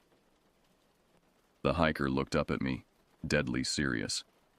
Never forgot those stories. Main reason I came out here was to see it for myself, walk in Granddad's footsteps. And let me tell you, sometimes at night, you can feel it watching. The forest knows we don't belong. Just then, a twig snapped in the dense brush off the trail, and the hiker nearly jumped out of his skin, crying out as he jostled his injured ankle. My head whipped around and I caught a flash of something moving between the trees. Too big to be a squirrel or raccoon. My heart seized. A bear? A moose? Or something else? The forest seemed preternaturally still, watching, waiting. After a tense minute, I called out, "Hello? This is Ranger Miller with the Park Service. Do you need assistance?" Nothing but the sound of branches swaying in the breeze. A bird cried out, sounding almost mournful. The hiker grabbed my arm, his eyes wide. "We shouldn't be out here alone," he whispered. "There's things in these old woods. Things we were never meant to see." As if on cue, backup arrived to help stretcher the man out.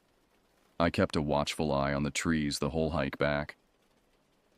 I tried to shake it off, telling myself the hiker was just spinning a tall tale, that the shadow in the woods had been a trick of the light. But his words continued to echo in my head over the next days and weeks. I found myself feeling increasingly on edge when out on patrols, the dense foliage taking on a watchful, heavy quality. I started at small noises, whipped around at the slightest rustle behind me, my skin prickling with a near-constant sense of unseen eyes upon me. I chalked it up to my city kid instincts misfiring out in the vast wilderness. And then the disappearances started. First, a pair of backpackers failed to return from a 2-night trip in a remote section of trail. We searched for days but found no trace. It was like they'd vanished into thin air. Figuring they'd just gotten lost, we widened our radius, scouring the dense and unforgiving terrain. On day 5, one of our search dogs found a single hiking boot, torn and bloodied, nearly a mile off trail. No sign of its owner. We kept looking.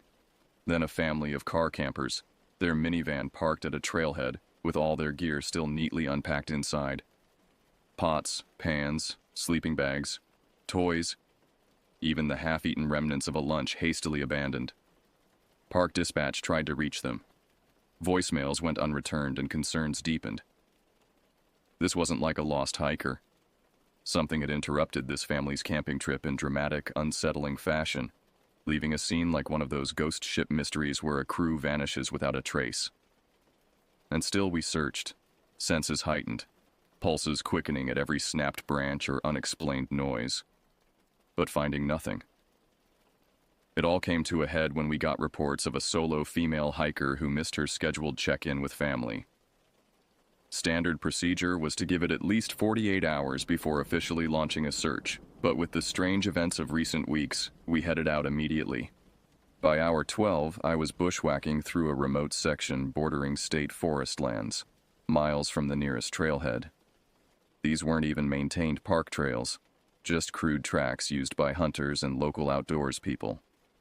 As I pushed further into the woods, that uncanny sense of oppressive heaviness weighed down upon me. My thumb caressed the bear spray canister at my belt, seeking reassurance in its solid heft. Overhead, birdsong slowly petered out, the air becoming thick and still. An eerie hush fell over the forest. The crack of a branch shattering the silence nearly stopped my heart. I spun towards the sound and dropped into a combative crouch. There, caught in a shaft of dappled sunlight, stood the missing hiker, still clad in her bright blue technical jacket. "Oh, thank God," I exhaled. "We've been searching everywhere for you. Are you injured?" But as I approached, the metallic scent of blood reached my nose, and the hiker's head slowly swiveled towards me, her movements stiff and unnatural. I froze. Her eyes, they were like two polished stones, hard and glinting, and utterly inhuman. She stared right through me, her face blank. Then her head cocked to the side and her mouth opened, and she spoke in a rasping, alien rattle. A sound no human throat should be able to produce. "Leave this place. Leave or be consumed. The forest knows. The forest hungers."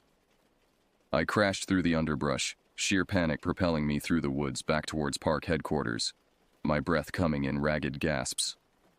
Branches whipped my face and tore at my uniform. Behind me, an ungodly howl resonated through the trees, a ululating wail that sounded like the death screams of 1,000 elk. Primal terror gripped me. I had to get out of these woods. Now. By the time I burst into the ranger station, I was nearly incoherent with fear, babbling about the hiker, her dead eyes, the inhuman words spilling from her mouth. John took my shoulders, shaking me, trying to calm me enough to make sense. "Slow down, son. What in the Sam Hill are you talking about? You're saying you found the missing hiker?"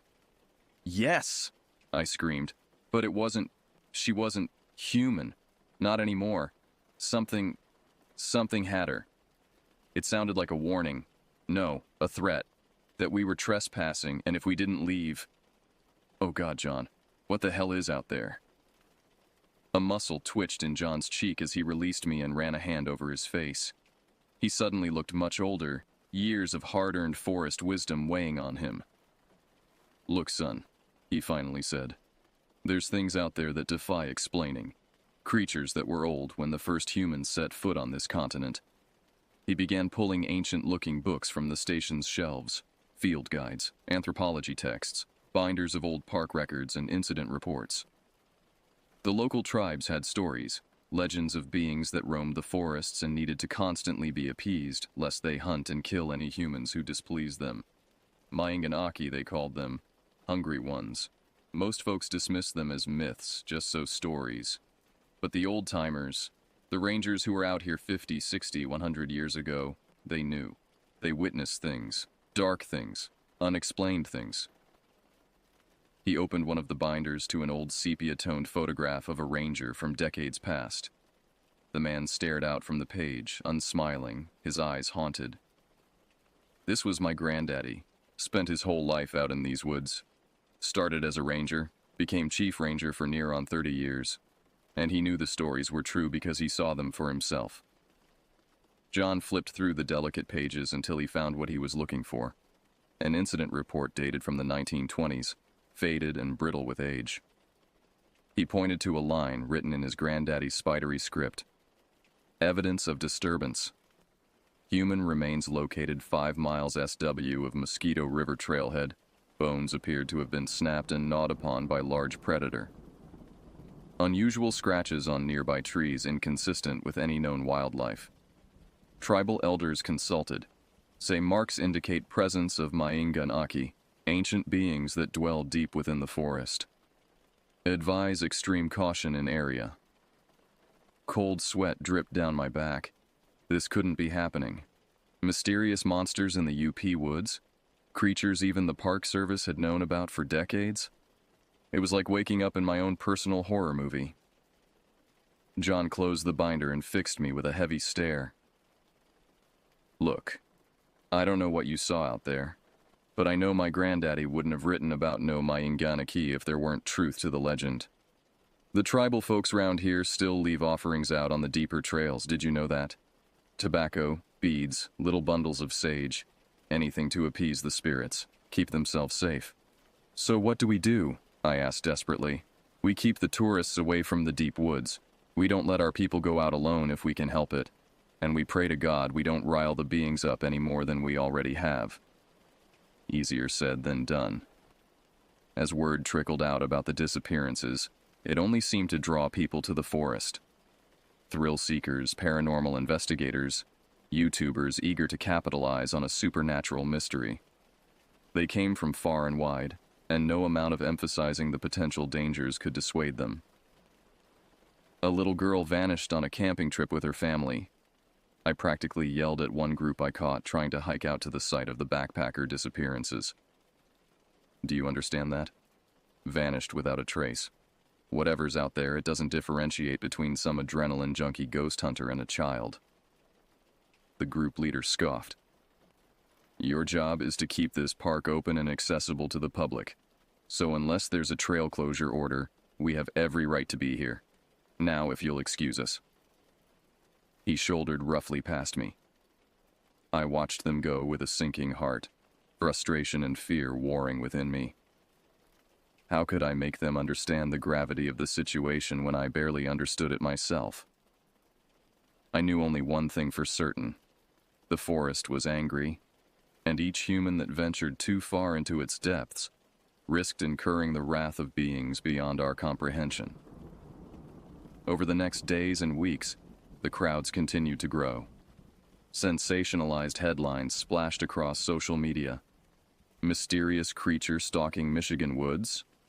Ancient evil awakens in UP. Despite the increasingly dire warnings from park leadership, people seemed drawn to the area like moths to a flame, the morbid allure of the unknown proving too strong to resist. I threw myself into my work, determined to keep as many people safe as I could. I patrolled the trails tirelessly, working double shifts and sleeping fitfully in my cabin. The woods felt increasingly hostile, the very air heavy with malice. I woke from dreams of being watched by pitiless, inhuman eyes, the taste of decaying leaves thick on my tongue. Then the first body was found. A dark tourism vlogger who had slipped away from his group to try to catch a glimpse of the creature. His remains were scattered, torn, partly consumed. The official line was that he must have surprised a bear and been mauled to death. But I had seen the claw marks gouged into the nearby trees, far too large for any bear. I knew the truth, even if I could scarcely bring myself to acknowledge it. The forest had claimed its first victim. It wouldn't be the last. Hysteria gripped the park. Campers packed up and fled, abandoning equipment in their haste. Rangers spoke in hushed murmurs of walking off the job, unwilling to risk their lives. Every bush and shadow seemed to conceal a lurking threat. And yet, I couldn't bring myself to leave. Call it stubbornness. Call it a misplaced sense of duty. The forest had sunk its claws into me and wouldn't let go. I was bound to this place now, for better or worse. I thought back to the injured hiker's story about his grandfather, the tobacco and sage bundles carried for protection, the offerings left by the local tribes to appease the spirits. There had to be a way to coexist with the beings in the woods, ancient rules and rites to follow to avoid inciting their anger. I had to believe that. The alternative, that we were helpless in the face of an all-consuming, incomprehensible evil, was too terrible to contemplate. I began to seek out the tribal elders, asking for their wisdom, their stories. At first, they were reluctant to share with an outsider. But as I spoke of my encounters, the horrors I had witnessed, something in my words must have rung true. They recognized one who had been touched by the Mainganaki. Night after night, I sat with them around flickering fires, listening to the old legends, committing to memory the signs and portents of the dark being's presence. I learned the proper prayers and offerings, which parts of the forest to avoid at which phases of the moon. It wasn't much, but it was a start. a thin thread of hope to cling to. I knew I could never truly defeat the beings that lurked in the UP woods. They were ancient, powerful, and utterly without mercy. But maybe, just maybe, I could find a way to appease them, to broker an uneasy truce between their world and ours. If not, I feared for the lives of every soul who set foot in the forest, and for my own sanity, such as it was. The only thing I knew for certain, I would never leave this place. The forest had claimed me, for good or ill. I belonged to it now, for better or worse, till death do us part. The final incident goes down in UP legend as the massacre at Miners Falls. A group of college students up from Michigan State on a weekend trip decided to set up camp at the trailhead for the falls, despite all warnings. Told themselves the ranger reports were exaggerated, promotional myths to draw in tourists. Disregarded the signs posted at every path leading to that part of the woods, the ones that read, "Area closed, do not enter on pain of death." He even brought along a couple shotguns and enough beer to embolden them into reckless stupidity. Their campfire could be seen flickering between the trees as dusk fell, drawing the attention of God only knows what. The screams started around 2 a.m., shattering the still night air and sending animals scattering in all directions. Those that heard it and survived claimed that no earthly human or beast could make noises like that. Like reality itself was being torn asunder, an auditory rip in the fabric of the universe through which gibbered the screams of the damned. By the time I arrived on scene with 2 other rangers, the woods were deathly silent. Nothing remained of the camp but the smoldering remains of a fire and blood. Blood everywhere. Splashed across tree trunks, soaking into the leaf-littered ground. Bits of torn flesh scattered about like the leavings of any other large predator. No bodies, though. Not a single one. Just threads of viscera here and there. The occasional scrap of bloody fabric or a glint of shattered bone. I collapsed to my knees, revulsion and shock rising in my throat. My companions wept openly, calling for backup on shaking radios. But I knew no backup would help those poor fools now. They had entered the forest with arrogance and disregard, and the forest had exacted its terrible price. In that moment, my resolve hardened into adamantine certainty. This could not keep happening. I would not allow more innocent blood to soak into the roots of these trees, an unending sacrifice to sate the hunger of beings more ancient than mankind itself. If the demons in the woods demanded tribute, I would see that it was paid, but at a price of my own naming. I rose and entered the woods alone. For 3 days and nights I walked those haunted trails, leaving offerings chanting the words the elders had taught me, repurposed my own sweat and blood into benedictions of protection and appeasement. I told the Mayingan Aki that enough was enough. They had made their point. Any further trespass would be punished in ways both swift and terrible. But those who respected the forest and observed the proper rites would be allowed to pass unharmed. A balance must be struck.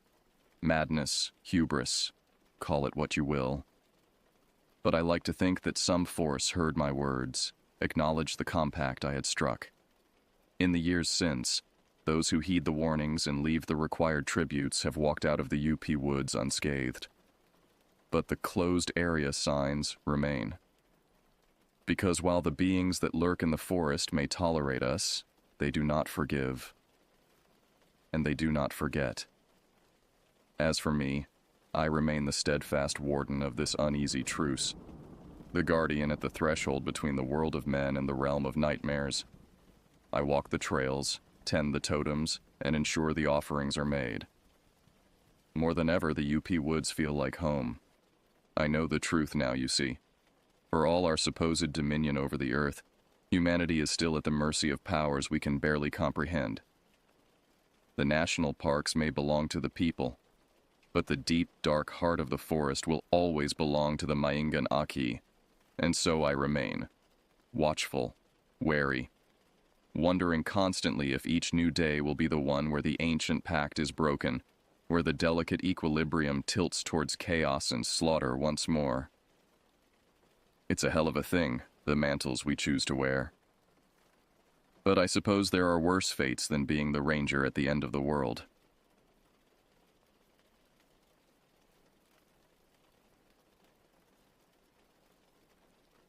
My name is Robert Smith, and I am 72 years old. What I'm about to recount happened to me on September 17, 1993, a date forever etched in my memory. It was supposed to be just another ordinary weekend camping trip in my RV, something I did often to escape the relentless hustle of my job in Chicago. Little did I know that this particular trip would change my life forever. I remember waking up early that Friday morning, the cool autumn air seeping through my bedroom window. At 41 years old, I was in the prime of my life, a successful marketing executive with a corner office overlooking the Chicago skyline. But the corporate world had begun to wear on me, and these weekend getaways had become my lifeline, a way to reconnect with nature and find some peace. I packed my trusty 1985 Winnebago, a 26-foot behemoth that had been my faithful companion on countless adventures. As I loaded up my fishing gear, camping supplies, and enough food to last the weekend, I felt the familiar excitement building. This time, my destination was a secluded spot near the Allegheny National Forest in Pennsylvania. The drive from Chicago to Pennsylvania was long but pleasant. I took my time, enjoying the changing landscape as urban sprawl gave way to rolling hills and dense forests. The leaves were just beginning to turn, splashing the countryside with hints of gold and crimson. I stopped at a small diner in Ohio for lunch, savoring a hearty plate of meatloaf and mashed potatoes while chatting with the friendly waitress about local attractions. As the sun began to dip low on the horizon, I finally approached my destination. This place wasn't on any major map, just a secluded nook I'd stumbled upon by accident years ago during one of my aimless wanderings. It had a small clearing by a creek, surrounded by dense trees, perfect for some quiet contemplation. I carefully maneuvered the RV down the narrow dirt road, branches scraping against the sides as I pushed deeper into the forest. The fading daylight filtered through the canopy, casting long shadows across my path. After about a mile, the trees opened up to reveal the familiar clearing. With a sigh of contentment, I parked the RV and stepped out, stretching my legs after the long drive. The air was crisp and filled with the earthy scent of decaying leaves and damp soil. The babbling of the nearby creek provided a soothing backdrop as I began to set up camp. I unfurled my favorite outdoor rug in front of the RV, creating a small patio area. Next came the folding table and chairs, my portable propane grill, and a stack of firewood I'd brought along. As I worked, I couldn't help but feel a sense of pride in my little home away from home. The Winnebago might not have been the newest or fanciest RV out there, but it was mine, and it represented freedom. With camp set up, I decided to take a short hike before it got too dark. I grabbed my walking stick and a small backpack with some water and trail mix, then set off down a faint path leading deeper into the woods. The forest was alive with the sounds of birds settling in for the night and small animals scurrying through the underbrush. As I walked, I let my mind wander, thinking about my life back in Chicago. My job was demanding, often requiring long hours and high-stress meetings. I was good at what I did, but lately, I'd been feeling unfulfilled. These camping trips were becoming more than just a hobby. They were a lifeline, a glimpse of a simpler existence that I found myself craving more and more. I returned to camp just as the last rays of sunlight were disappearing behind the trees. The temperature had dropped noticeably, and I shivered slightly as I set about building a fire. Soon, the crackling flames cast a warm glow across the clearing, and I settled into my chair with a contented sigh. Dinner that night was simple but satisfying. A can of beef stew heated over the fire, accompanied by a couple of slices of crusty bread I'd picked up at a bakery on the way. As I ate, I gazed up at the night sky, marveling at the countless stars visible here, far from the light pollution of the city. After dinner, I cleaned up and secured the campsite, making sure all food was safely stored in the RV to avoid attracting any curious wildlife. I then retreated to the comfort of my Winnebago, settling in with a dog-eared paperback I'd been meaning to finish for weeks. As I read, I could hear the gentle sounds of the forest outside, the rustling of leaves in the breeze, the occasional hoot of an owl, the distant yip of a coyote. It was a peaceful symphony that soon lulled me into a deep, dreamless sleep. I awoke early the next morning, just as the first rays of sunlight were beginning to filter through the trees. The air inside the RV was chilly, and I could see my breath as I fumbled for my glasses on the nightstand. I pulled on a warm fleece and my favorite pair of well-worn hiking boots before stepping outside to greet the day. The clearing was shrouded in a light mist, giving it an almost ethereal quality. Dew clung to every surface, sparkling like diamonds in the early morning light. I took a deep breath, filling my lungs with the crisp, clean air, and felt a sense of peace wash over me. After a quick breakfast of instant oatmeal and strong black coffee, I grabbed my fishing gear and headed down to the creek. The water was clear and cold, rushing over smooth stones and creating small eddies where I knew the fish liked to hide. I found a comfortable spot on the bank and cast my line, settling in for a morning of quiet contemplation. As I fished, I let my mind wander. I thought about my life back in Chicago, the pressures of work, the constant noise and hustle of the city. Out here, surrounded by nature, those concerns seemed distant and insignificant. I found myself wondering, not for the first time, what it would be like to leave it all behind and embrace a simpler life. The hours slipped by, almost unnoticed. By midday, I had caught 2 decent-sized trout, which I cleaned and stored in the RV's small refrigerator for dinner. Feeling invigorated by my success, I decided to spend the afternoon exploring the surrounding forest. I packed a small day pack with water, some trail mix, and a first aid kit, then set off down one of the faint trails leading away from the clearing. The forest was dense, with towering oak and maple trees creating a canopy high above. Shafts of sunlight broke through here and there, illuminating patches of ferns and wildflowers on the forest floor. As I hiked, I kept my eyes and ears open for signs of wildlife. I spotted several deer tracks in the soft earth and even caught a glimpse of a red fox darting through the underbrush. The forest was alive with the sounds of birds and small animals, a constant reminder of the vibrant ecosystem surrounding me. About 2 miles from camp, I came across a small, hidden waterfall. The stream tumbled down a series of rocky ledges, creating a mesmerizing display of rushing water and mist. I sat on a moss-covered log nearby, pulling out my notepad to sketch the scene. I wasn't much of an artist, but I enjoyed trying to capture the beauty of the natural world in my own clumsy way. As the afternoon wore on, I made my way back to camp, taking a different route to explore more of the area. The forest seemed to change character as the day progressed, shadows lengthening and the ambient sounds shifting as diurnal creatures bedded down and nocturnal ones began to stir. I arrived back at the clearing just as the sun was beginning to set, casting long shadows across my campsite. The temperature was dropping rapidly, and I quickly set about building a fire. Soon the crackling flames cast a warm glow across the area, pushing back the encroaching darkness. Dinner that night was a feast by camping standards. I pan-fried the trout I had caught earlier, seasoning them with lemon and herbs I had brought from home. Alongside, I prepared some instant mashed potatoes and opened a can of green beans.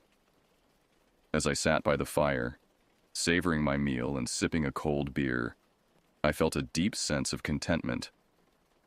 After dinner, I cleaned up, making sure to store all food securely in the RV to avoid attracting animals. Then I settled into my folding chair by the fire, gazing up at the star-filled sky. Out here, away from the light pollution of the city, the Milky Way was clearly visible, a river of stars stretching across the heavens. As the fire burned down to embers, I found myself reflecting on the day. It had been perfect in its simplicity. Fishing, hiking, enjoying nature.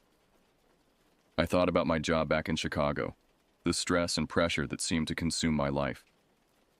Out here, none of that mattered. I felt a pang of regret at the thought of returning to that world in just a couple of days. Little did I know that my peaceful reverie was about to be shattered. As I sat there, lost in thought, I had no idea that in just a few short hours, my life would take a turn into the realm of the unexplainable and terrifying. It was around midnight when I first heard it, a rustling in the bushes nearby.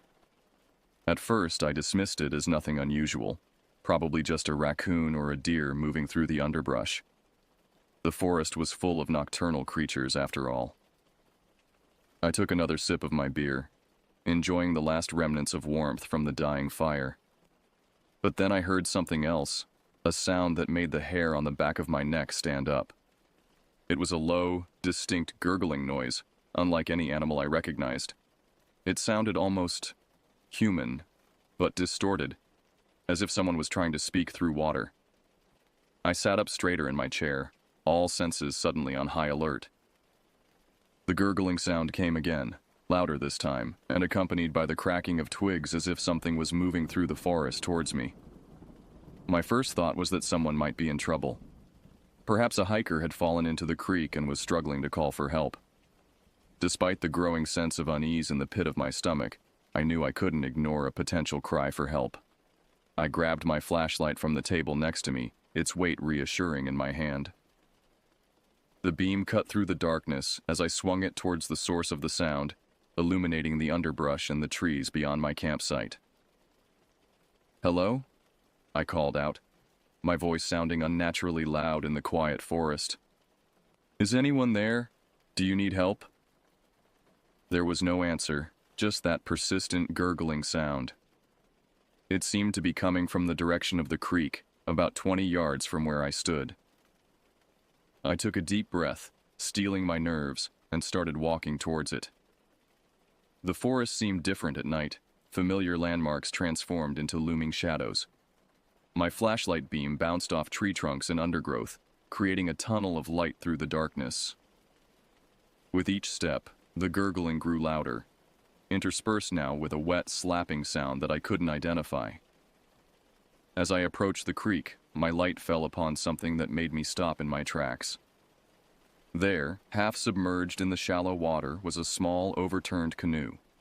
It was old and covered in moss, something I had never noticed during my daytime explorations of the area. I stepped closer, my heart pounding in my chest. The canoe looked like it had been there for years, its wood weathered and beginning to rot. But if that was the case, how had I never seen it before? As I stood there trying to make sense of what I was seeing, the gurgling sound stopped abruptly. The sudden silence was even more unnerving than the noise had been. I swung my flashlight around wildly, half expecting to see an injured hiker or some lost camper emerging from the trees. But there was nothing. Just the quiet creek and the dense darkness beyond my flashlight's reach. A chill ran down my spine that had nothing to do with the cool night air. Something felt wrong, deeply and fundamentally wrong. Every instinct I had was screaming at me to run, to get back to the safety of my RV. I started to turn, intending to do just that, when I caught a glimpse of movement in the corner of my eye. I swung the flashlight quickly in that direction, but whatever it was had vanished. All I saw was the shifting shadows of leaves in the breeze. That was enough for me. I turned and began walking quickly back towards my campsite, trying to keep my pace steady despite the urge to break into a run.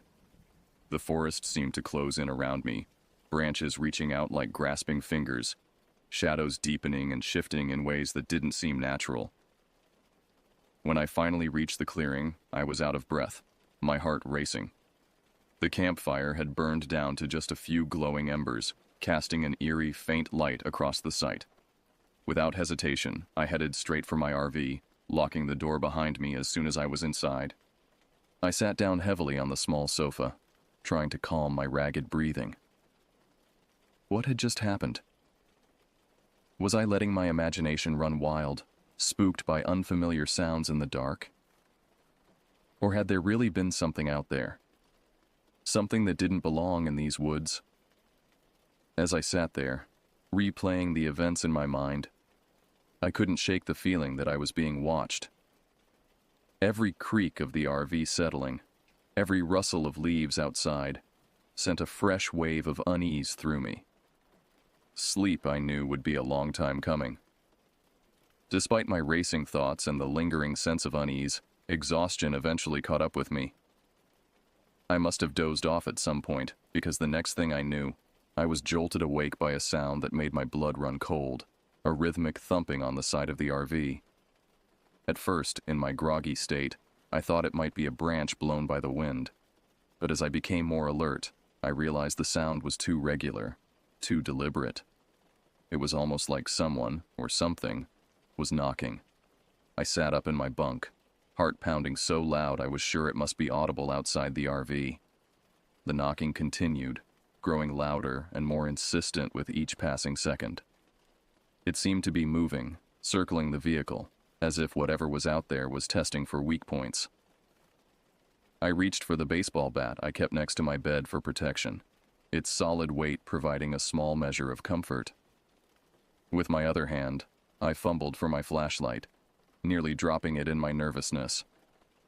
The knocking stopped abruptly, leaving a silence so profound it seemed to press against my eardrums. I held my breath, straining to hear any sound from outside. For a long moment, there was nothing. Then, just as I was beginning to think I had imagined it all, I heard something else. A soft scraping sound, like nails or claws dragging slowly across the metal exterior of the RV. A whimper escaped my throat before I could stop it. I clapped a hand over my mouth, irrationally afraid that whatever was out there might hear me. The scraping continued, moving from the side of the RV towards the door. I knew I had to do something. I couldn't just sit there waiting for whatever it was to find a way in. With trembling hands, I got to my feet, gripping the baseball bat so tightly my knuckles turned white. I crept towards the door, each step feeling like it took an eternity. The scraping had stopped, but I could hear something else now. A wet, gurgling sound, like the one I had heard earlier by the creek, but closer. Much closer. My hand hovered over the door handle. Every fiber of my being was screaming at me to run, to hide, to do anything but open that door. But I knew I had to face whatever was out there. I couldn't spend the rest of the night jumping at every sound, imagining horrors lurking in the darkness. Taking a deep breath, I yanked the door open and swung my flashlight around wildly, the bat raised and ready to strike. The campsite was empty. The beam of my flashlight cut through the darkness, illuminating the familiar shapes of my folding chairs, the smoldering remains of the campfire, the surrounding trees.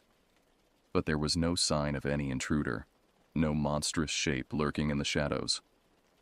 I stood there for a long moment, my heart racing, ears straining for any sound out of the ordinary. But all I could hear was the gentle rustle of leaves in the breeze and the distant hooting of an owl. Just as I was about to convince myself it had all been a vivid nightmare, my flashlight beam caught something that made my blood run cold. There, in the soft dirt in front of the RV, was a set of footprints. But these were unlike any footprints I had ever seen before. They were elongated, almost twice the length of a normal human foot, with strange, claw-like indentations at the tips of what should have been toes. And they were fresh, the edges still crisp in the damp soil. My hands shaking, I followed the trail with my flashlight. The footprints led away from the RV, towards the creek where I had heard the strange noises earlier. Without fully realizing what I was doing, I found myself following them, drawn by a morbid curiosity that overrode my fear. The forest seemed to close in around me as I walked, the trees looming overhead, their branches reaching out like gnarled fingers.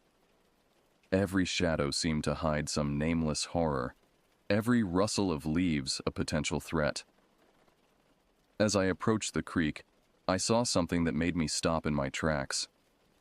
The old, moss-covered canoe I had discovered earlier was no longer overturned. It sat upright at the water's edge, as if waiting for a passenger. But it wasn't the canoe that held my attention. It was the object next to it. a small, leather-bound book that seemed to glow faintly in the beam of my flashlight. Against my better judgment, I approached and picked up the book. It was old, the leather cracked and worn, with strange symbols embossed on the cover that I didn't recognize from any language I knew.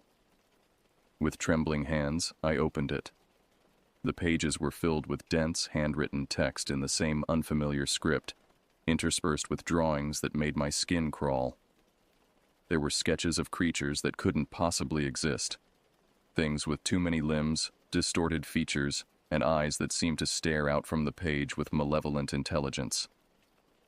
One drawing, in particular, caught my eye. It depicted a tall, impossibly thin figure with elongated limbs and no discernible face. My breath caught in my throat as I realized the creature's feet matched the strange prints I had been following. A twig snapped behind me, and I whirled around, dropping the book in my panic. The beam of my flashlight danced wildly across the trees, but I couldn't see anything out of the ordinary. Then I heard it. That wet, gurgling sound, closer than ever before.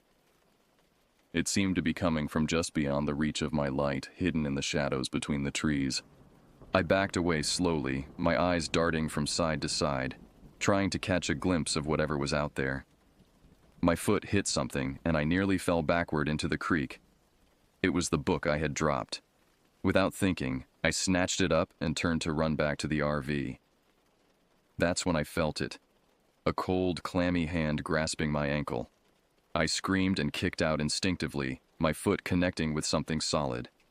The grip on my ankle loosened, and I scrambled away, not daring to look back. I ran through the forest, branches whipping at my face, roots threatening to trip me with every step. I could hear something moving behind me, crashing through the underbrush with inhuman speed. When I finally burst into the clearing where my RV was parked, I was gasping for breath, my lungs burning. I didn't stop until I was inside, the door locked firmly behind me. For the rest of the night, I sat in the driver's seat, the baseball bat across my lap, staring out into the darkness. The knocking started again sometime before dawn, moving around the RV, tapping at each window in turn. But I didn't dare look out, afraid of what I might see pressed against the glass. As the first light of dawn began to filter through the trees, the knocking finally stopped. I waited another hour until the sun was fully up, before I finally worked up the courage to start the engine. I tore out of that clearing like a man possessed, not stopping until I reached the small town of Warren, nearly 50 miles away. My hands were shaking so badly I could barely put the RV in park. I went straight to the local sheriff's office, the leather-bound book clutched tightly to my chest. The deputy on duty listened to my story with a mix of concern and skepticism. He radioed a couple of officers to check out the campsite, but I knew they wouldn't find anything. Whatever had been there, I was certain it wouldn't have left any evidence behind. Sure enough, when the deputies returned, they reported finding nothing out of the ordinary. No footprints, no overturned canoe, no signs of any disturbance. They suggested it might have been a vivid nightmare brought on by spending the night alone in the woods. But I knew what I had seen, what I had experienced, and I had the book as proof, its weight a constant reminder that the events of that night were all too real. I didn't go camping again for a long time after that.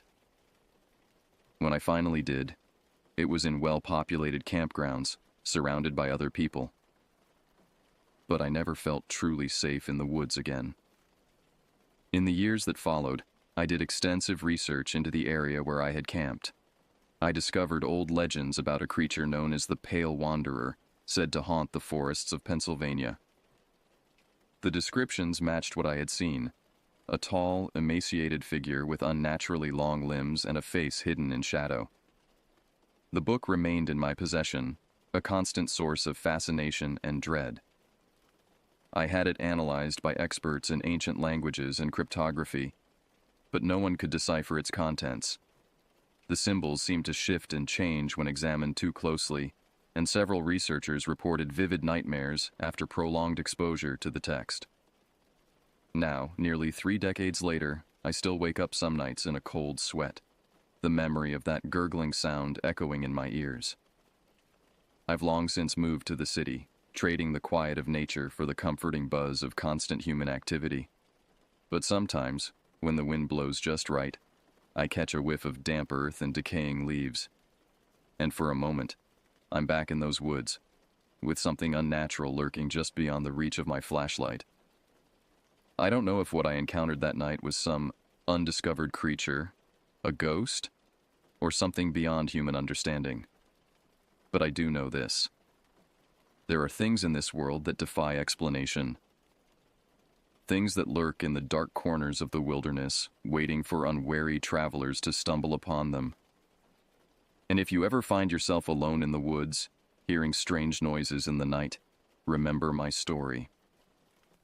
Because sometimes the monsters in the dark are all too real.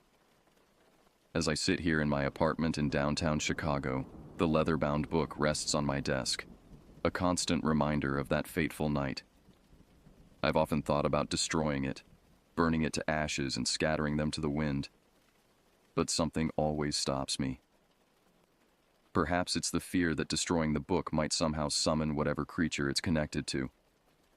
Or maybe it's the lingering hope that one day I'll uncover its secrets and finally understand what happened to me. I've never shared the full story publicly before now. Who would believe me? A 72-year-old man spinning tales of monsters in the woods? But I feel compelled to record it now, to pass on this warning to others who might venture into the dark places of the world. To this day, I can't explain everything that happened during those terrifying hours in the Allegheny National Forest. Was it all real, or some sort of hallucination brought on by isolation and fear? The rational part of my mind wants to dismiss it, to file it away as a bad dream or a trick of the light. But then I look at the book, its cover still unmarked by age despite the decades that have passed, and I know the truth. There are things in this world beyond our understanding, creatures that exist in the spaces between what we know and what we fear. So if you're reading this, take heed. The next time you're in the woods and you hear a strange noise in the night, don't dismiss it. Don't go investigating. And if you hear a wet, gurgling sound like someone trying to speak through water, run. Run as fast and as far as you can, because the pale wanderer is out there waiting in the shadows, and not everyone who encounters it lives to tell the tale.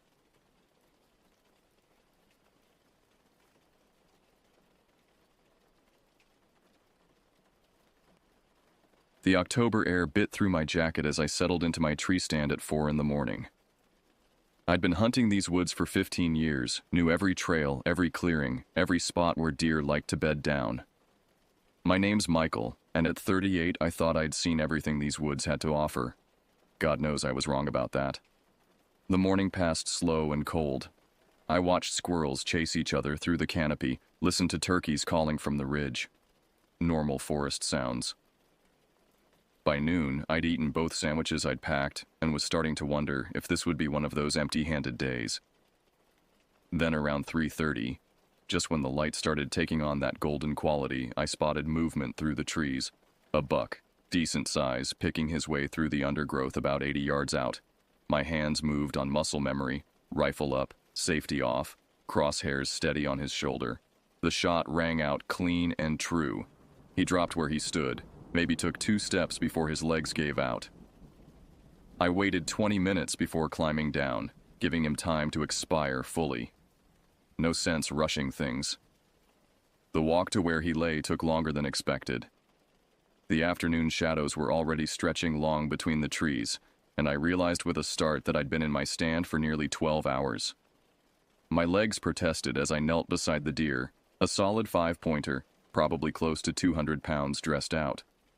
The field dressing went quick, but by the time I finished, the sun was touching the horizon.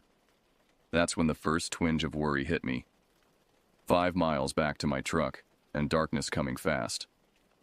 I'd left my game cart stashed about 2 miles from the stand, tucked behind a fallen oak where I always left it. The drag to the cart left me winded, sweat cooling on my back despite the dropping temperature. My shoulders burned from hauling the deer by his antlers, and I kept having to switch hands every 50 yards or so. The cart sat right where I'd left it, covered in a light dusting of leaves. I should have inspected it closer, Should have noticed how the left wheel had developed a hairline crack over the summer. But I was tired, getting nervous about the fading light, and just wanted to load up and get moving. I managed to wrestle the deer onto the cart's platform, using bungee cords to secure him. The first 100 yards went fine. The trail here was relatively smooth, just a few roots and rocks to navigate around. Then I hit a section where last week's rain had washed channels across the path. The cart bucked and jumped, and I heard a sound like a branch snapping. The left wheel exploded off the axle, sending the cart tilting hard to one side. The deer's weight shifted, nearly pulling the whole thing over. I grabbed the handle with both hands, fighting to keep it upright, but it was no use. The wheel bounced away into the underbrush, and I stood there staring at the mangled axle, my breath coming in clouds in the rapidly cooling air. No spare wheel. No way to fix it. No cell signal this deep in the woods. I checked my phone anyway. Nothing but a black screen where the signal bars should be. The reality of my situation started to sink in. 3 miles to go, full dark in maybe 30 minutes, and 200 pounds of fresh meat that every predator in these woods would smell from miles away. I've carried deer before, but never this far. You sling them over your shoulders, front legs on one side, back legs on the other, head hanging down your back. The first few 100 yards, you tell yourself it's not so bad. Your legs are strong. Your back can take it. You've hauled heavier things. But after half a mile, the weight starts to compound. Every step drives the carcass down onto your spine. The blood that hasn't fully drained soaks through your jacket, cold and sticky against your skin. Your breathing gets labored, not just from exertion, but from the pressure on your chest. I had to stop every 200 yards or so, easing the deer to the ground and straightening my back until the vertebrae popped. The forest had gone completely dark now, and my headlamp carved out a narrow tunnel of light ahead. Outside that beam, the woods pressed in black and absolute. That's when I noticed how quiet everything had become. No owl calls, no rustling of small animals in the leaves. Even the wind had died to nothing. Just my own ragged breathing and the soft thud of my boots on the trail. The silence felt wrong, like the forest was holding its breath. I hoisted the deer back up and kept moving. The trail here wound through a section of old growth, massive oaks and maples that had probably been here since before my grandfather's time. In daylight, it was beautiful. In the dark, with 200 pounds of dead weight on my back, those trees felt like they were leaning in, watching. Then, from somewhere off to my left, came the first howl. Coyotes. We'd been having problems with them for the past few years. Big packs moving down from the north as development pushed them out of their traditional territories. Most times they kept their distance from humans, but a fresh kill was different. That was an invitation. The howl started low, almost mournful, then climbed to a sharp yip yip yip that made my skin crawl. Within seconds, another voice joined from the right, then another behind me. They were spreading out, testing, seeing how I'd react.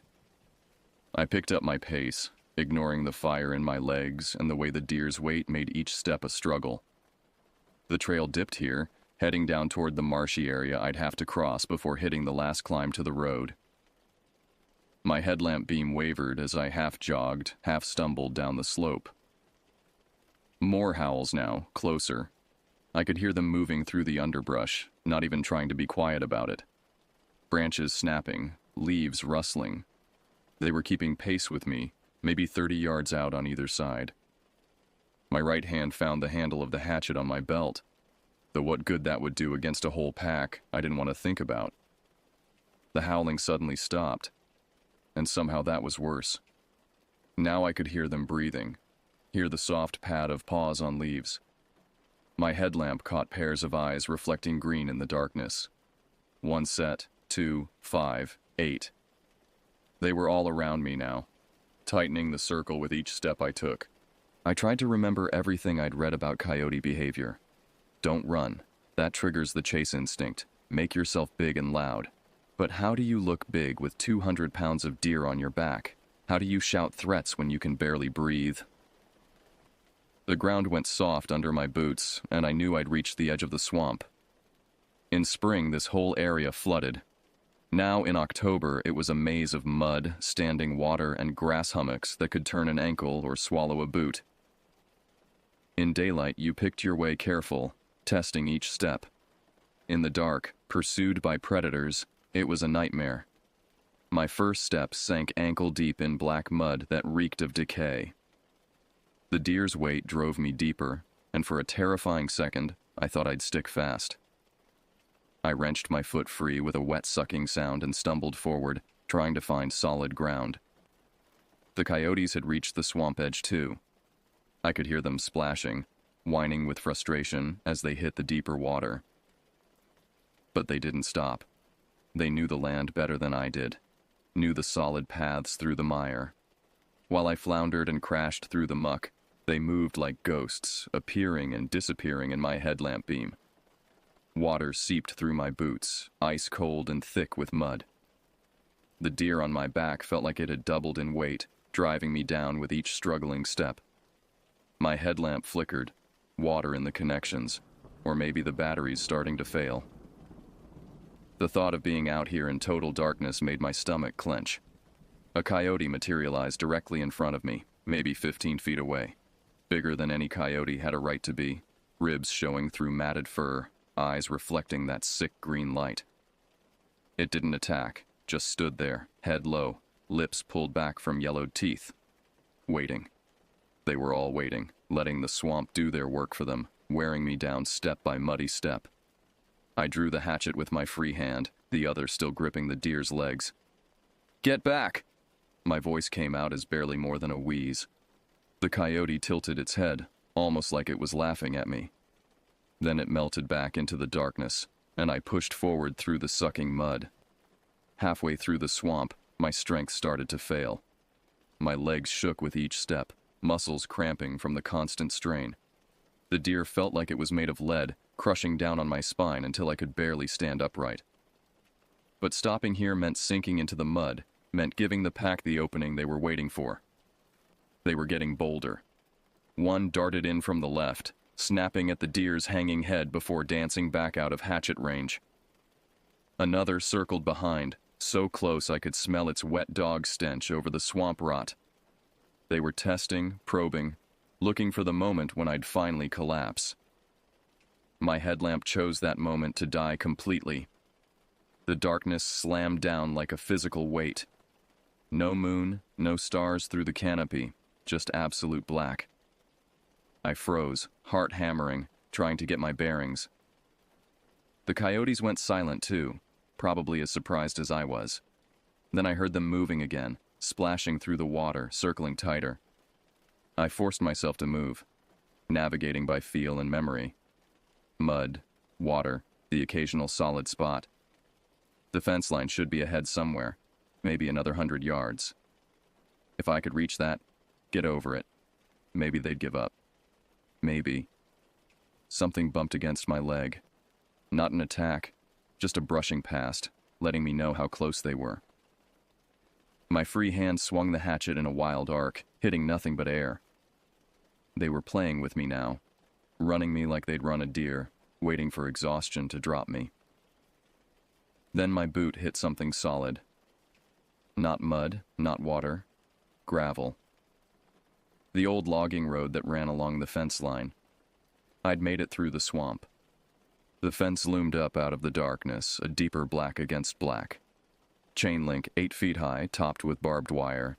The property line between the hunting grounds and the McCarthy farm. I'd never been so happy to see a fence in my life. But now I had a new problem.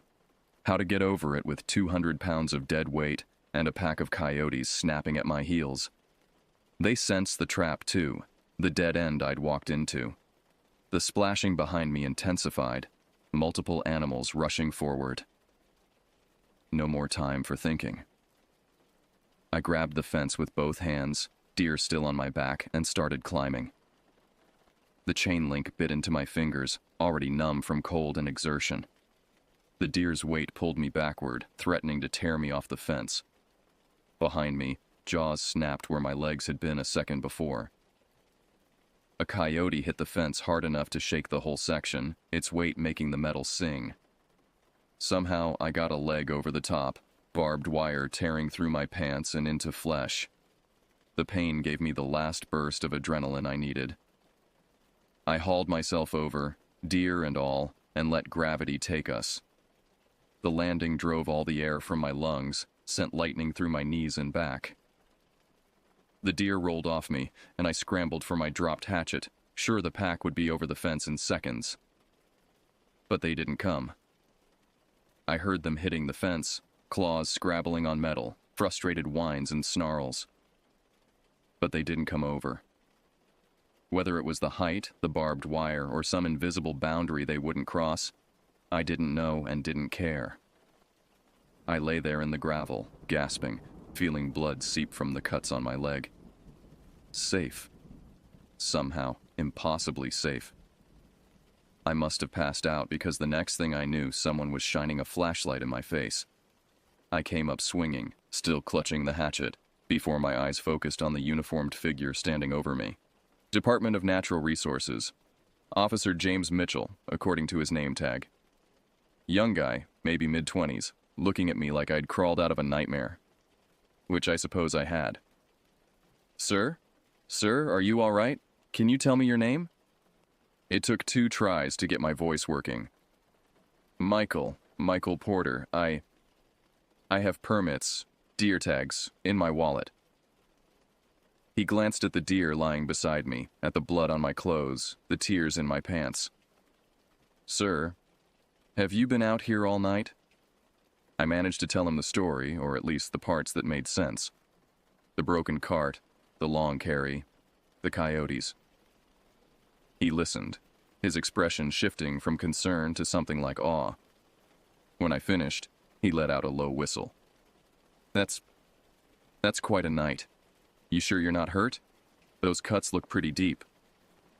I'm fine. Just tired. Just need to get to my truck. He helped me load the deer into his DNR vehicle and drove me the last half mile to where I'd parked. My truck sat there covered in dew, looking like the most beautiful thing I'd ever seen. We transferred the deer, and Officer Mitchell stood there shaking his head. 20 years I've been doing this job, he said. Never heard of coyotes acting like that. Pack hunting a human. You're lucky, Mr. Porter. Damn lucky. Lucky. I thought about that word as I sat in my truck after he left, watching the sun paint the trees gold. Lucky to be alive, sure. But something had changed in those woods. Something fundamental. The coyotes weren't acting like coyotes anymore. They were organized, patient, almost intelligent in their tactics. I drove home with the deer in the back, already planning to process it myself rather than take it to the butcher in town. I didn't want to explain the claw marks, the torn hide, the evidence of just how close it had been. Some stories you keep to yourself, but I still hunt those woods. Call it stubbornness, call it stupidity, but I won't let one bad night drive me out of places I've known since I was a boy. I'm more careful now, though. I check my equipment, carry backup gear, never hunt alone near dusk. And sometimes, on quiet mornings in the stand, I hear them howling in the distance. Not the normal yip and call of coyotes, but something else. Something that remembers and waits and plans. The woods have changed, and so have I. But the hunt continues.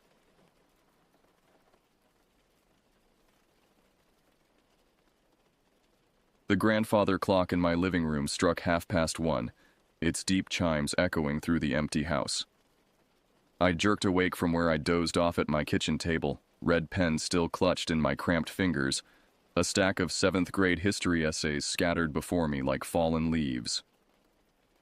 The house groaned around me, old wood settling in the desert wind that had been howling for hours. That's when I heard it. A deliberate scratching at the back door, followed by a low whine that made my skin crawl. The sound was familiar, yet wrong, like a recording played at the wrong speed. My heart hammered against my ribs as I recognized the pattern. 3 scratches, pause, whine, repeat. It was exactly how my dog used to beg to come inside. But Ranger had been missing for 4 days now, lost during the worst sandstorm this part of Arizona had seen in decades. The storm had turned day to night, visibility dropping to mere feet as walls of sand engulfed everything. When it finally passed, Ranger was gone. I'd searched everywhere, called his name until my throat was raw, posted flyers throughout the reservation. Nothing.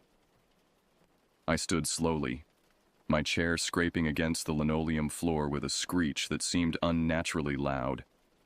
The scratching came again, more insistent now, accompanied by that terrible whining. Every instinct screamed at me to stay where I was. My grandmother's warnings echoed in my memory. She'd always told me never to answer unexpected knocks after midnight, especially out here where the desert held too many secrets. The kitchen felt smaller as I approached the back door, shadows seeming to press in from all sides. Through the thin curtain covering the window, I could make out a familiar silhouette. My heart leaped with desperate hope, then plummeted into ice-cold terror. The shape was wrong. The proportions didn't match the dog I'd raised from a puppy. I pulled the curtain back just enough to peer outside. There, illuminated by the weak porch light, stood what looked like Ranger. Same brown and white coat, same distinctive markings, same collar. But his body appeared stretched, elongated in ways that defied anatomy. His legs bent at impossible angles, and when he turned his head toward the window, his eyes reflected the light with an unnatural amber glow that seemed to burn from within. My breath fogged the glass as I stumbled backward. The thing outside tilted its head with jerky mechanical movements, then opened its mouth. Too many teeth gleamed in the porch light.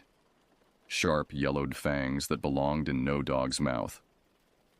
The whining grew louder, more desperate, but underneath it I heard something else. A wet, clicking sound, like someone struggling to speak with a mouthful of saliva. The door handle rattled violently.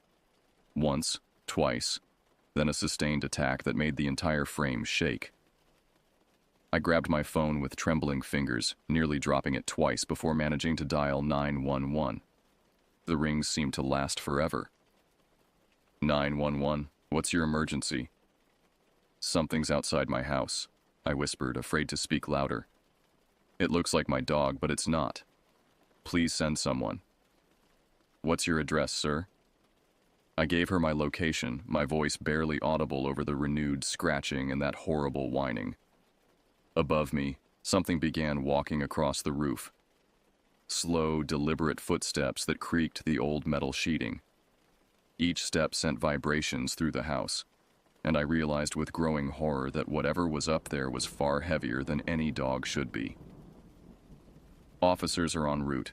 Stay inside and keep your doors locked. The line went dead. I stood frozen in my kitchen, listening to the thing pacing overhead. Dust rained down from the ceiling with each footfall. Then came a new sound, a gentle tapping against the skylight above the sink. When I looked up, a shadow moved against the glass. Something was pressing its face against the window, leaving smears that caught the moonlight. I couldn't stay. Every fiber of my being screamed to get out of that house. Grabbing my keys from the counter, I bolted for the front door, throwing it open and stumbling into the cool desert night. The wind hit me like a slap, carrying the scent of sage and something else. Something rotten and sweet that made my stomach lurch. My pickup truck sat in the driveway like salvation. I yanked open the door and threw myself inside, jamming the key into the ignition with shaking hands. The engine turned over on the second try, headlights blazing to life and cutting through the darkness. I threw it in reverse and gunned the engine, gravel spraying as I backed out onto the dirt road. In my rearview mirror, I saw movement on the roof. The creature slid down the slope of metal sheeting with impossible grace, landing silently in the dust where my truck had been parked moments before. It stood upright for a heartbeat, a grotesque parody of my beloved dog, before dropping to all fours and giving chase. The speedometer climbed, 30, 40, 50 miles per hour down the winding desert road. Behind me, the thing kept pace effortlessly, its distorted form loping alongside the truck with movements that hurt to watch. Its joints bent wrong, its spine curved in ways that should have crippled it. Yet it moved with fluid efficiency through the scrub brush and around the scattered boulders. My hands were welded to the steering wheel, knuckles white with strain. The desert rushed past in the headlights, endless stretches of sand and rock, towering mesas that stood like silent judges against the star-filled sky. This was my home, land I'd known all my life, but tonight it felt alien and hostile. The creature's eyes glowed in my peripheral vision, twin amber points of light that never wavered from their focus on me. When I risked a direct look, I saw its mouth hanging open, long tongue lolling out, but the expression on its face was wrong. Too intelligent, too knowing. As if something else was looking out through those familiar features, studying me with predatory intent. My phone buzzed. Officer Henderson's voice crackled through the speaker. "I'm at the gas station on Route 264. Can you make it there?" "It's following me," I gasped, checking the mirror again.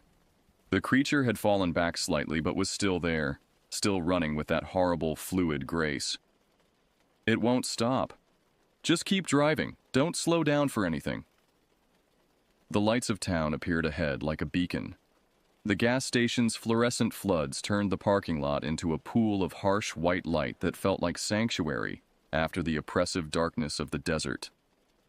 I skidded to a stop next to Henderson's patrol car, the officer already standing beside his vehicle with one hand resting on his weapon.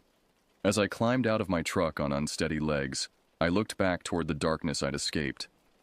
The creature stood at the very edge of the light, just visible as a shadow against shadow. For a long moment, it remained motionless, watching.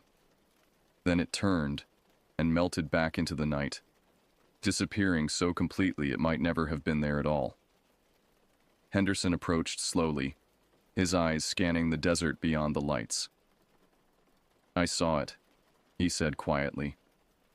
"Been getting reports about things like this for weeks now. Animals acting strange, pets going missing."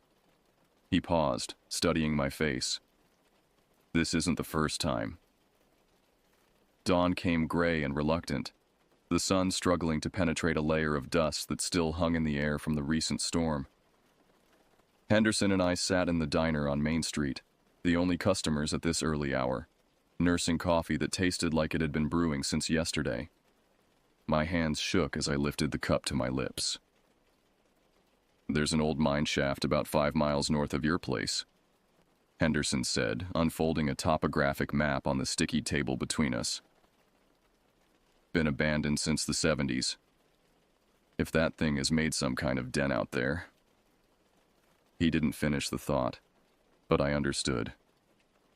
Whatever was wearing my dog's face had to have come from somewhere, and the honeycombs of abandoned mines that riddled this part of the desert offered plenty of hiding places for things that preferred the dark. "We could try to trap it," I suggested, the plan forming as I spoke. "Use something it wants as bait." Henderson nodded slowly. "Your dog's collar, maybe. Something with his scent." He folded the map carefully. "But if we're going to do this, we need to be smart about it, and we need backup." By noon, we had assembled a small team. Henderson had called in 2 other officers, Johnson and Stevens, along with Frank Torres, a tribal ranger who knew the desert better than anyone. Torres brought supplies, industrial cable, motion sensors, and something else wrapped in rough cloth that he handled with obvious reverence. "Cedar ash and cornmeal," he explained when he saw my questioning look. "Old protection. Maybe it works, maybe it doesn't. But out here it's better to be safe." His weathered face was grim. My grandfather used to tell stories about things that came out of the deep places, things that wore familiar faces to trick people. We drove out to the mine in convoy, 2 patrol cars and my pickup truck kicking up dust clouds that hung in the still air. The landscape grew more desolate as we climbed into the foothills, the vegetation sparser, the silence more complete. Even the wind seemed to hold its breath. The mine entrance was a dark wound in the hillside, framed by rusted steel beams and posted with faded warnings about unstable conditions and toxic gases. The opening yawned like a mouth, and I could feel cold air flowing from its depths despite the heat of the day. Torres began laying out his protective circle while the others set up the trap. We strung cables across strategic points, positioned the motion sensors, and prepared the charges that would seal the entrance once the creature was inside. It was a desperate plan, full of variables we couldn't control, but it was all we had. I took Ranger's collar from my pocket, worn leather and jingling tags that I'd removed from around his neck the day I brought him home as a puppy.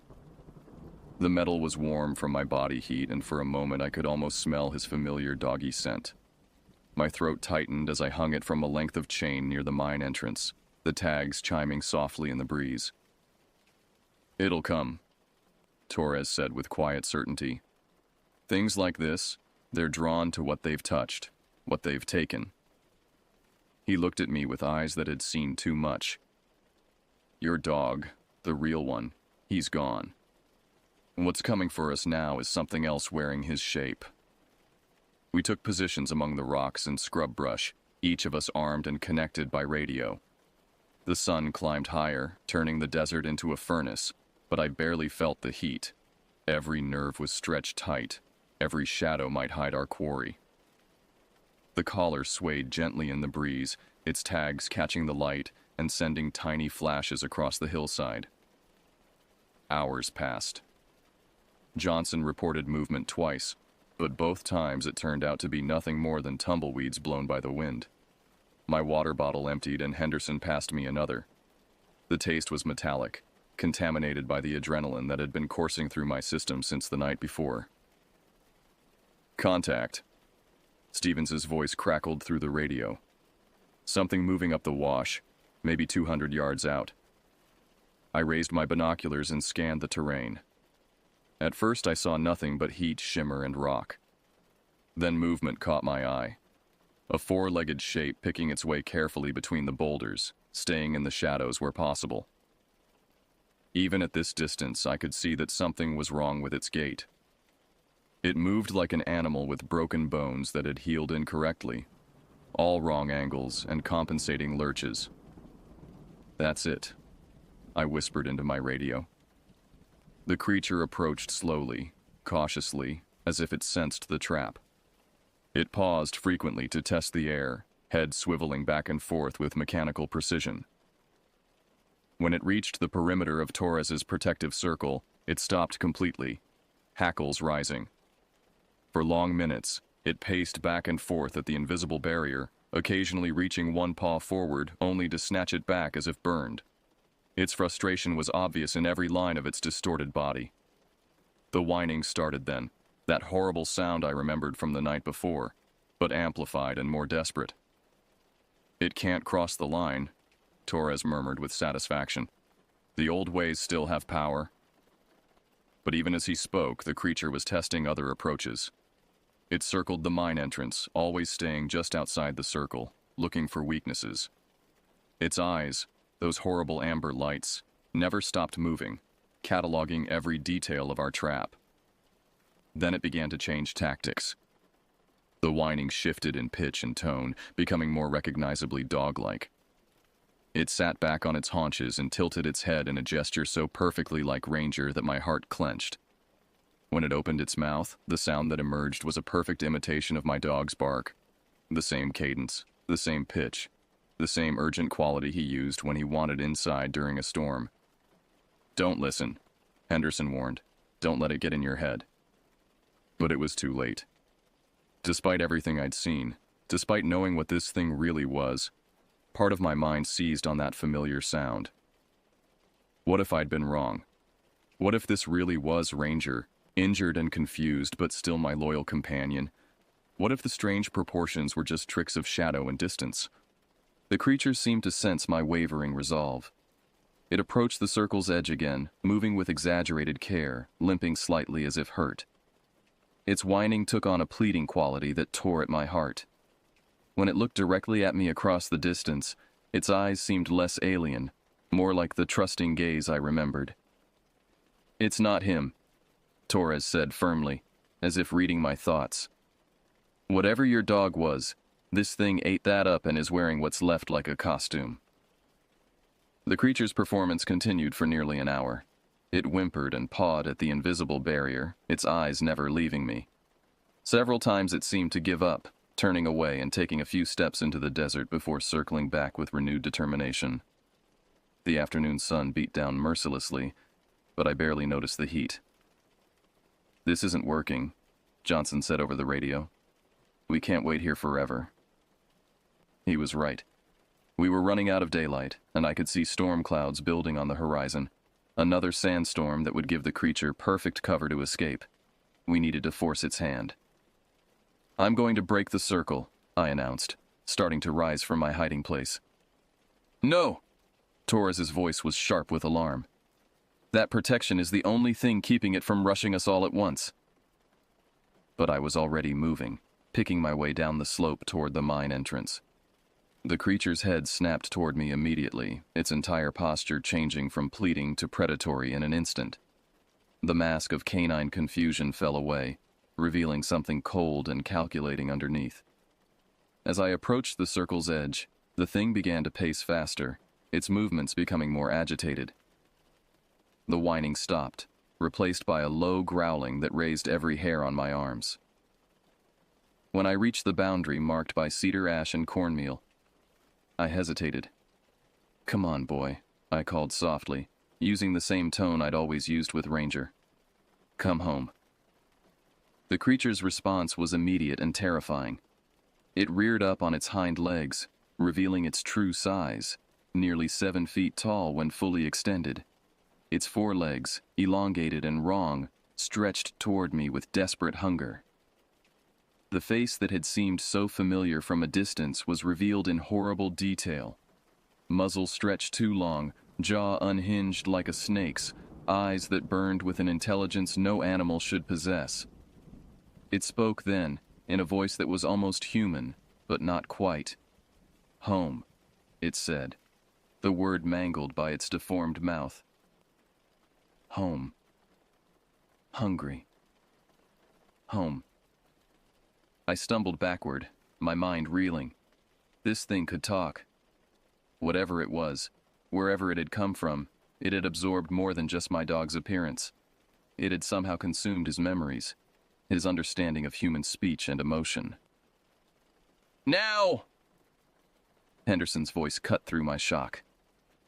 I dove to one side as the creature lunged forward, crossing the broken circle in a single bound. The motion sensors screamed their alerts as cables snapped taut, but the thing was too large, too strong. It tore through our carefully laid trap like tissue paper, focused entirely on reaching me. Behind it, I could see my teammates converging on the mine entrance, weapons drawn. But the creature ignored them completely. All its attention was fixed on me with laser intensity.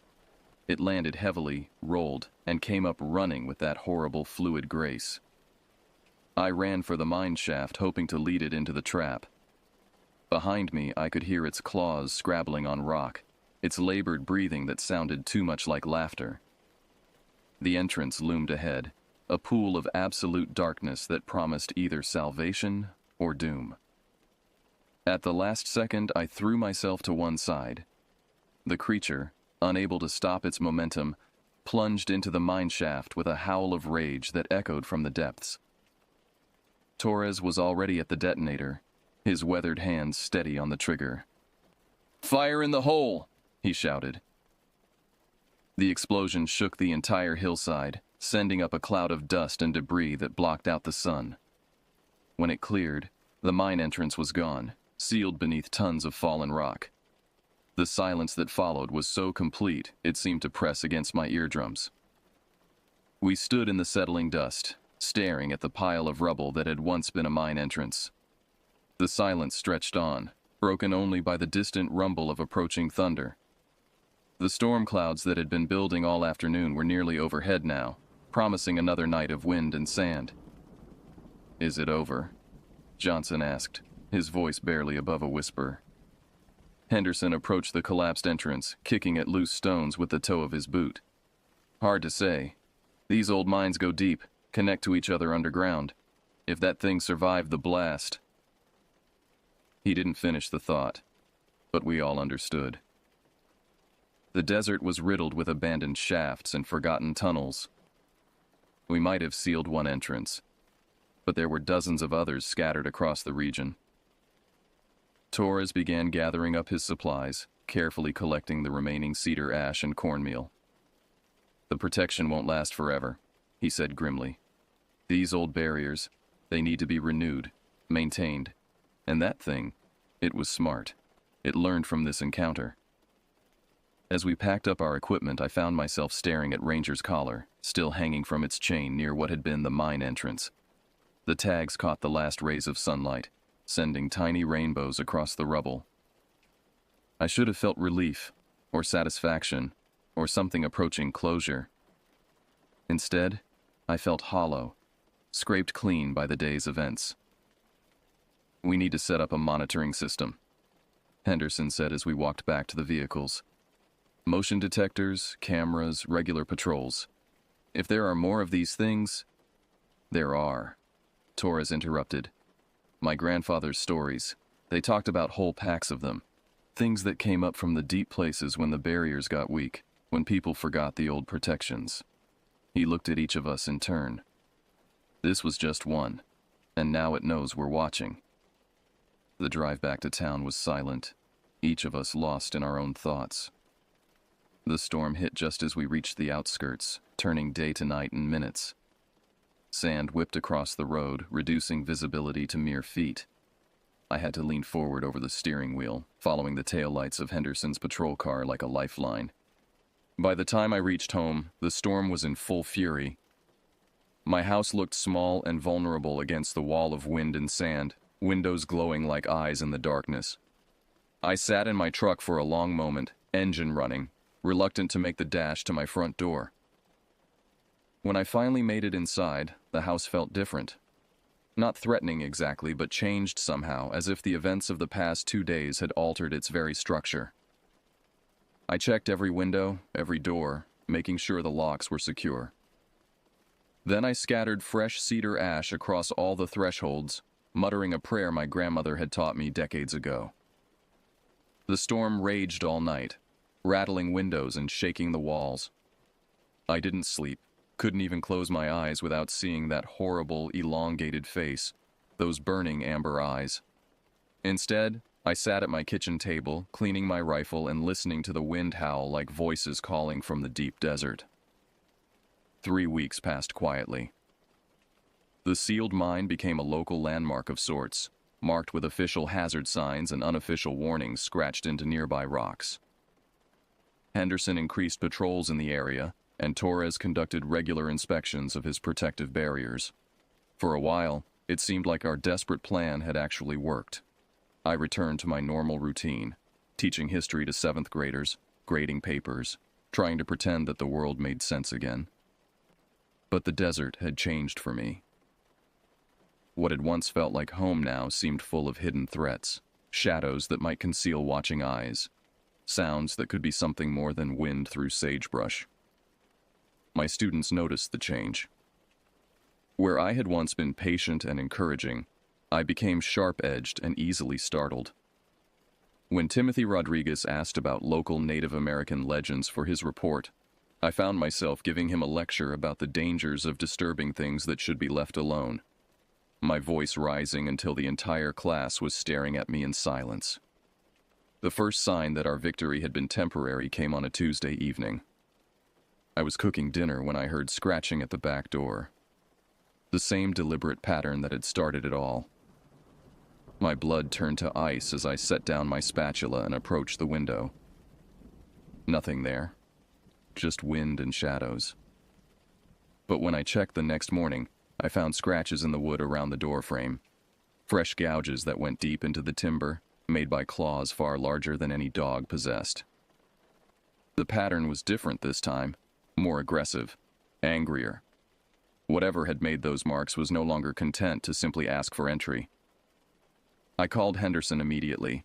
Within an hour, he and Torres were at my house, examining the damage with grim expressions. It found another way out. Torres said, running his fingers along the deepest gouges. Or maybe there were more of them down there than we thought. The mine's still sealed, Henderson reported after checking with the patrol that had driven by earlier. No sign of disturbance. But that doesn't mean much if these things can travel underground.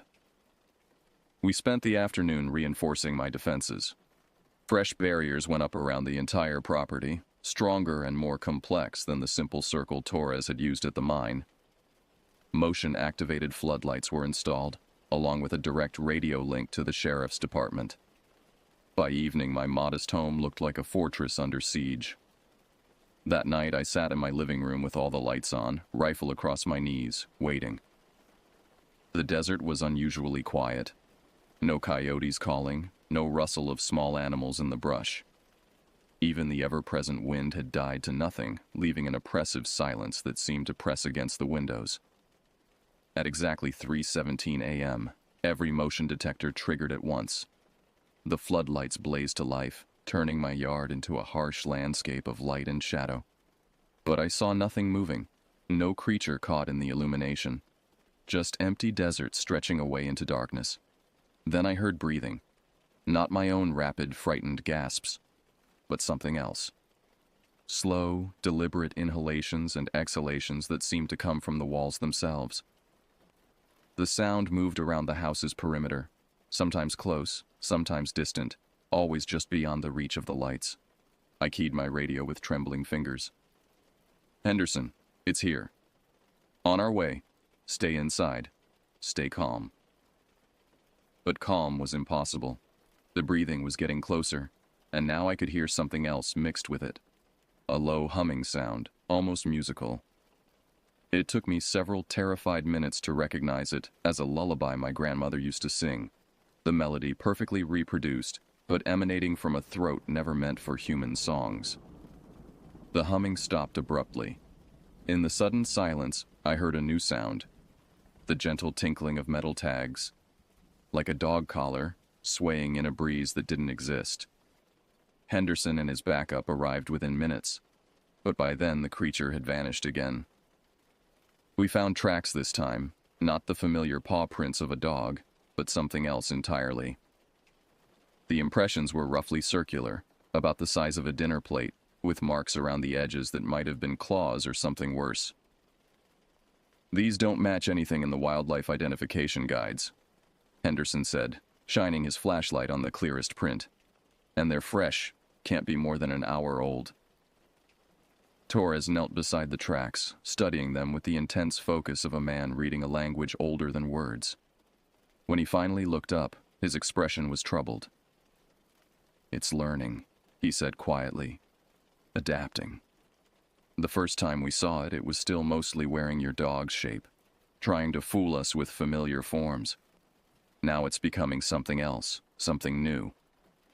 We followed the trail as far as we could, but it disappeared at the edge of a rocky outcrop, where tracking became impossible. The prints led straight toward the foothills where the sealed mine lay hidden in darkness, but there were too many ways through the broken terrain to guess which path the creature had taken. Over the following days, more reports came in. Livestock found mutilated on ranches 50 miles away, pets disappearing from towns across 3 counties, sightings of strange animals that didn't match any known species. Each incident was slightly different, as if whatever we were dealing with was experimenting, testing new forms and behaviors. I stopped sleeping in my house entirely, taking refuge in a motel in town where the presence of other people provided some comfort. But even there, I felt watched. Shadows seemed to move wrong in my peripheral vision, and I caught myself checking the locks obsessively every few minutes. It was Torres who finally provided an explanation that made sense, even if it offered no comfort. My grandfather called them the Hungry Ones, he said during one of our increasingly frequent strategy meetings. He said they came from the deep places when the world was young, before humans learned to protect themselves. They fed on life force, memory, identity. Everything that makes a person who they are. He pulled out an old journal, its pages yellow with age and covered in careful handwriting. According to this, They could take the shape of anything they consumed, but they were never perfect copies. Always something wrong, something off about the proportions or behavior, and they were always hungry for more. "So when it took your dog," Henderson said, understanding dawning in his eyes, "it didn't just copy his appearance. It absorbed his memories, his connection to you. That's why it keeps coming back." I felt sick as the implications hit me. Ranger hadn't just been killed. He'd been consumed, dissolved into something alien and hostile. Everything that had made him unique, his personality and loyalty and love, had been digested and perverted into a tool for hunting. "Is there a way to stop them permanently?" I asked. Torres was quiet for a long moment, reading from his grandfather's journal. "The old stories say they can be destroyed, but not easily. They have to be separated from whatever identity they've stolen, forced back into their original form. And then—" He trailed off, his finger tracing lines of faded text. "And then what?" "Fire," he said simply. "The cleansing kind, hot enough to burn away memory itself. But first you have to trap them when they're vulnerable, when they're between shapes." He looked up at me with eyes full of regret. "It means using yourself as bait. Again." The plan we developed was simpler and more dangerous than our first attempt. No elaborate traps or technological solutions, just me, alone in the desert, carrying the one thing the creature wanted more than anything else. My own life, connected as it was to memories of the dog it had consumed. As the sun set on what might be my last day, I drove out to a flat stretch of desert far from any shelter or hiding place. Just sand and sagebrush under an endless sky, with nowhere for either predator or prey to hide. I parked my truck in the center of the clearing, left the engine running, and stepped out into the cooling air. The creature came at full dark, just as we'd known it would. But this time it made no attempt at deception or stealth. It approached at a steady lope across the sand, its true form finally revealed in the light of my headlights.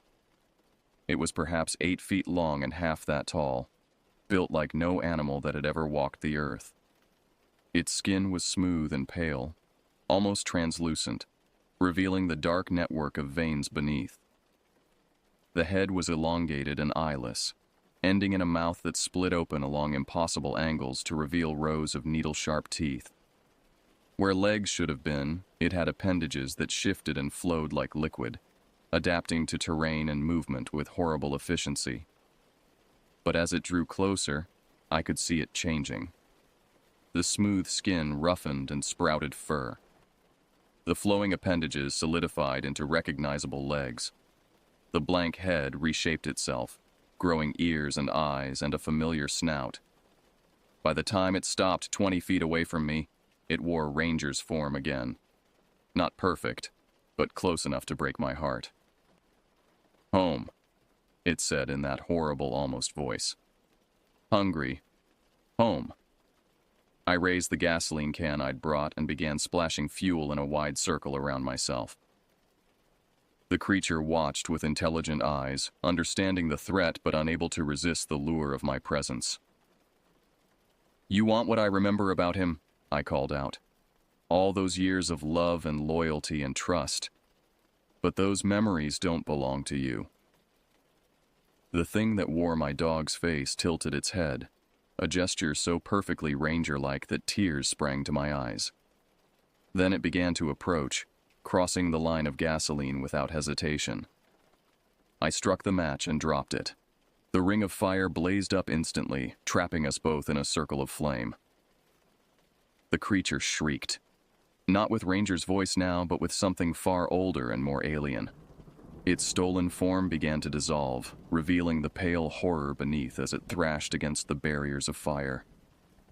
In the end, it took less than a minute. The thing that had worn my dog's identity crumbled to ash, taking with it all the stolen memories and perverted love it had consumed. When the flames finally died, nothing remained but a circle of scorched earth, and the fading echo of something that might have been a grateful whine. I knelt in the cooling sand and wept for my dog, truly gone now, but finally at peace. Somewhere in the distance, a coyote howled. Just a normal desert song, wild and free and exactly as it should be. The stars wheeled overhead, ancient lights in a sky that suddenly felt like home again. I gathered up the ashes and scattered them to the wind, watching them disappear into the vast darkness of the desert night. Some hungers, I had learned, could only be satisfied by complete destruction. But in that destruction there could also be a kind of peace, for the hunter, for the hunted, and for those who loved them both.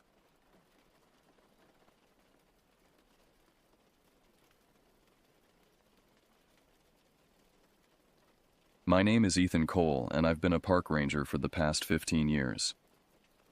It's not an easy job, but it's one I was drawn to ever since I was a kid growing up in the suburbs of Detroit.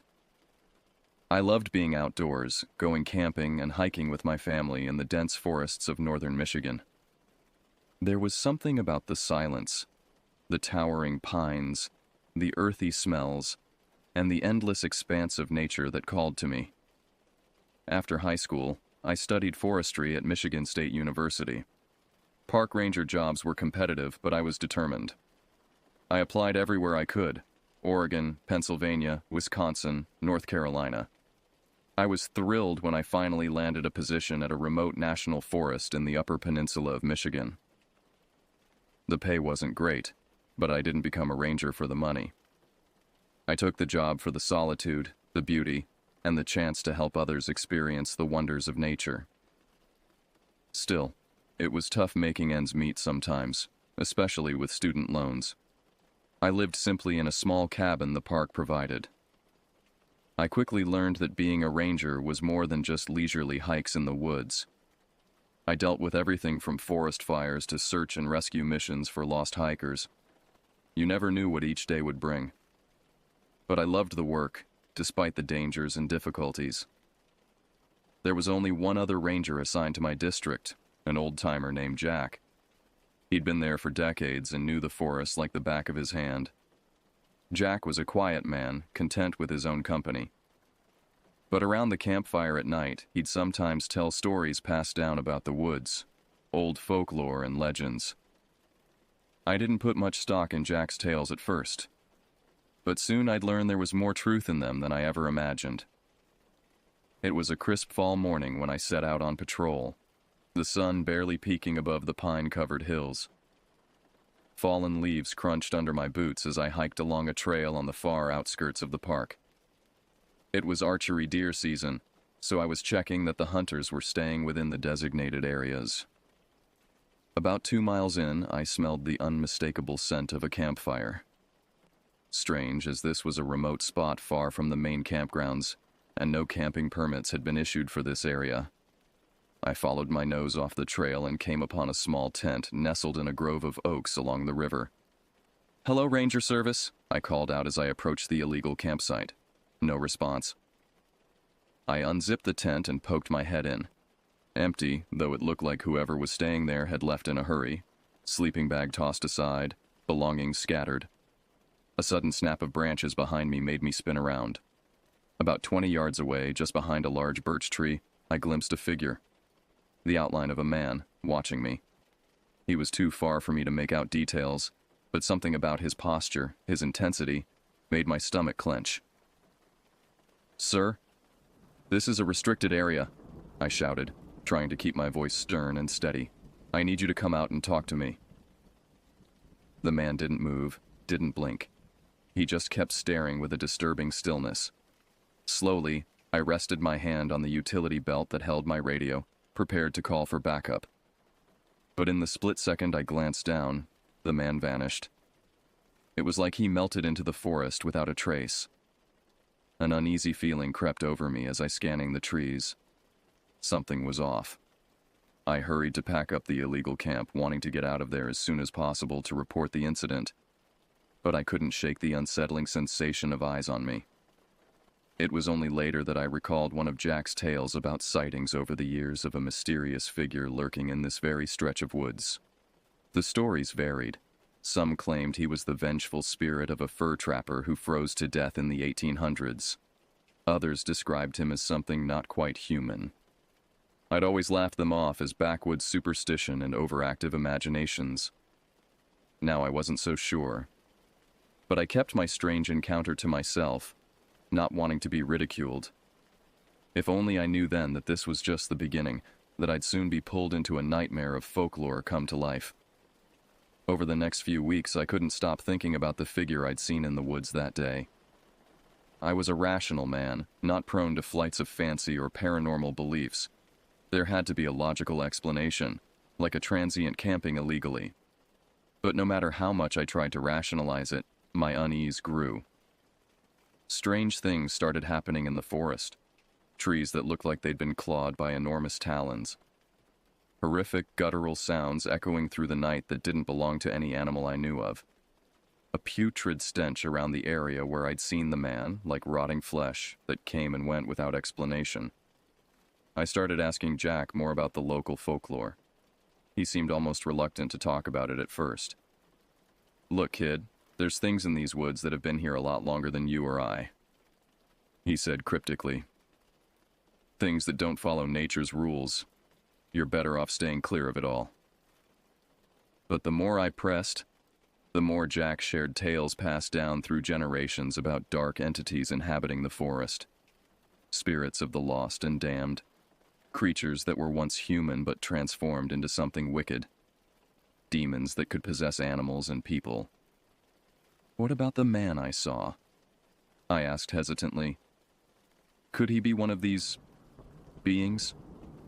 He could," Jack said, staring into the campfire. "Fits the description of a malevolent spirit some call the Watchman. Story goes he was a logger back in the pioneer days.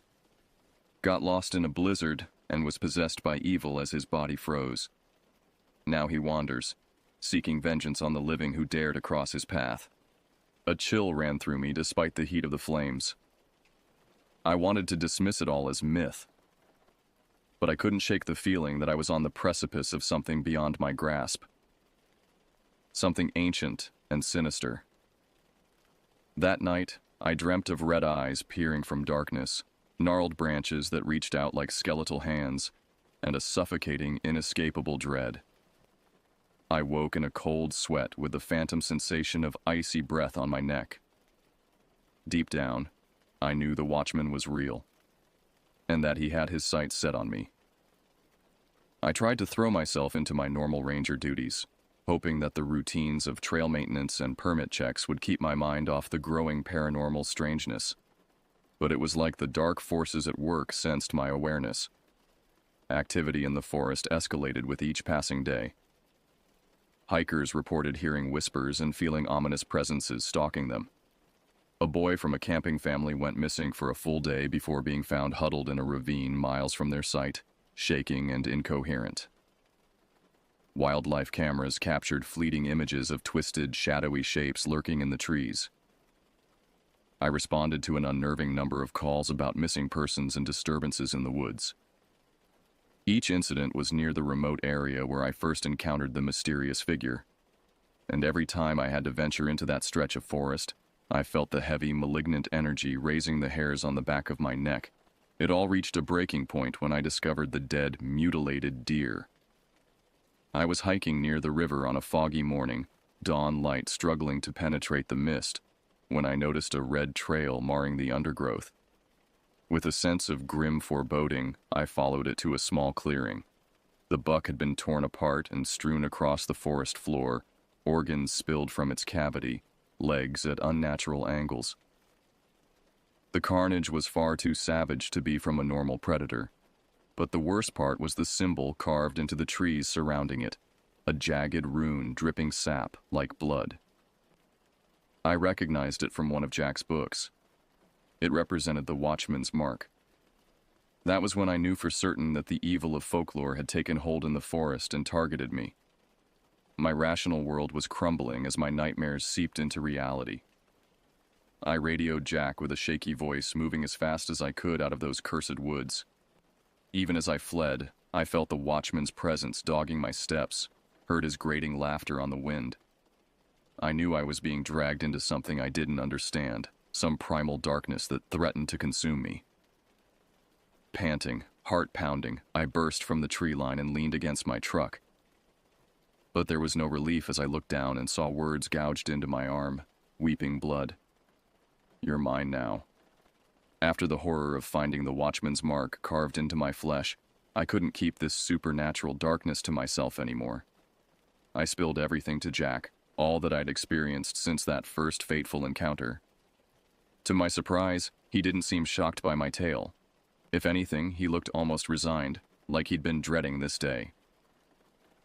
"The watchman's chosen you, kid," he said grimly.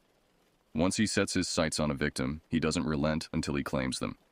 Jack revealed that he'd had his own run-ins with the evil spirit over his long years as a ranger. He'd lost friends and colleagues to the watchman's malevolence, seen good men driven to madness or worse. The old ranger had been spared only because he'd learned to abide by certain rules, leave offerings of blood at the clearing by the river, never use the watchman's name, avoid his territory unless absolutely necessary. "Is there no way to fight him?" I asked desperately, absently tracing the scabbed cuts on my arm. "Not that I've found," Jack sighed. "Best we can do is try to appease him, stay out of his way. We're no match for a vengeful demon." But I couldn't accept that. Couldn't resign myself to living under the thumb of this reign of terror. Over the next weeks, as the paranormal activity escalated to a fever pitch, I scoured Jack's folklore books for any scrap of information about the Watchman's origins and how to defeat him. I learned that he'd been a brutal man in life, a mercenary who tortured and killed with impunity. It was said he'd made a deal with dark forces for power, and that pact held even after death. The Watchman was tied to the deep ancient parts of the forest, drawing strength from the ley lines and forgotten burial grounds hidden beneath the roots. As I dug deeper into the dark mythology of the land, I felt myself slipping further into the Watchman's world. My dreams were plagued by visions of his life and the depraved acts that had blackened his soul. Waking and sleeping bled together until I wasn't sure what was real anymore.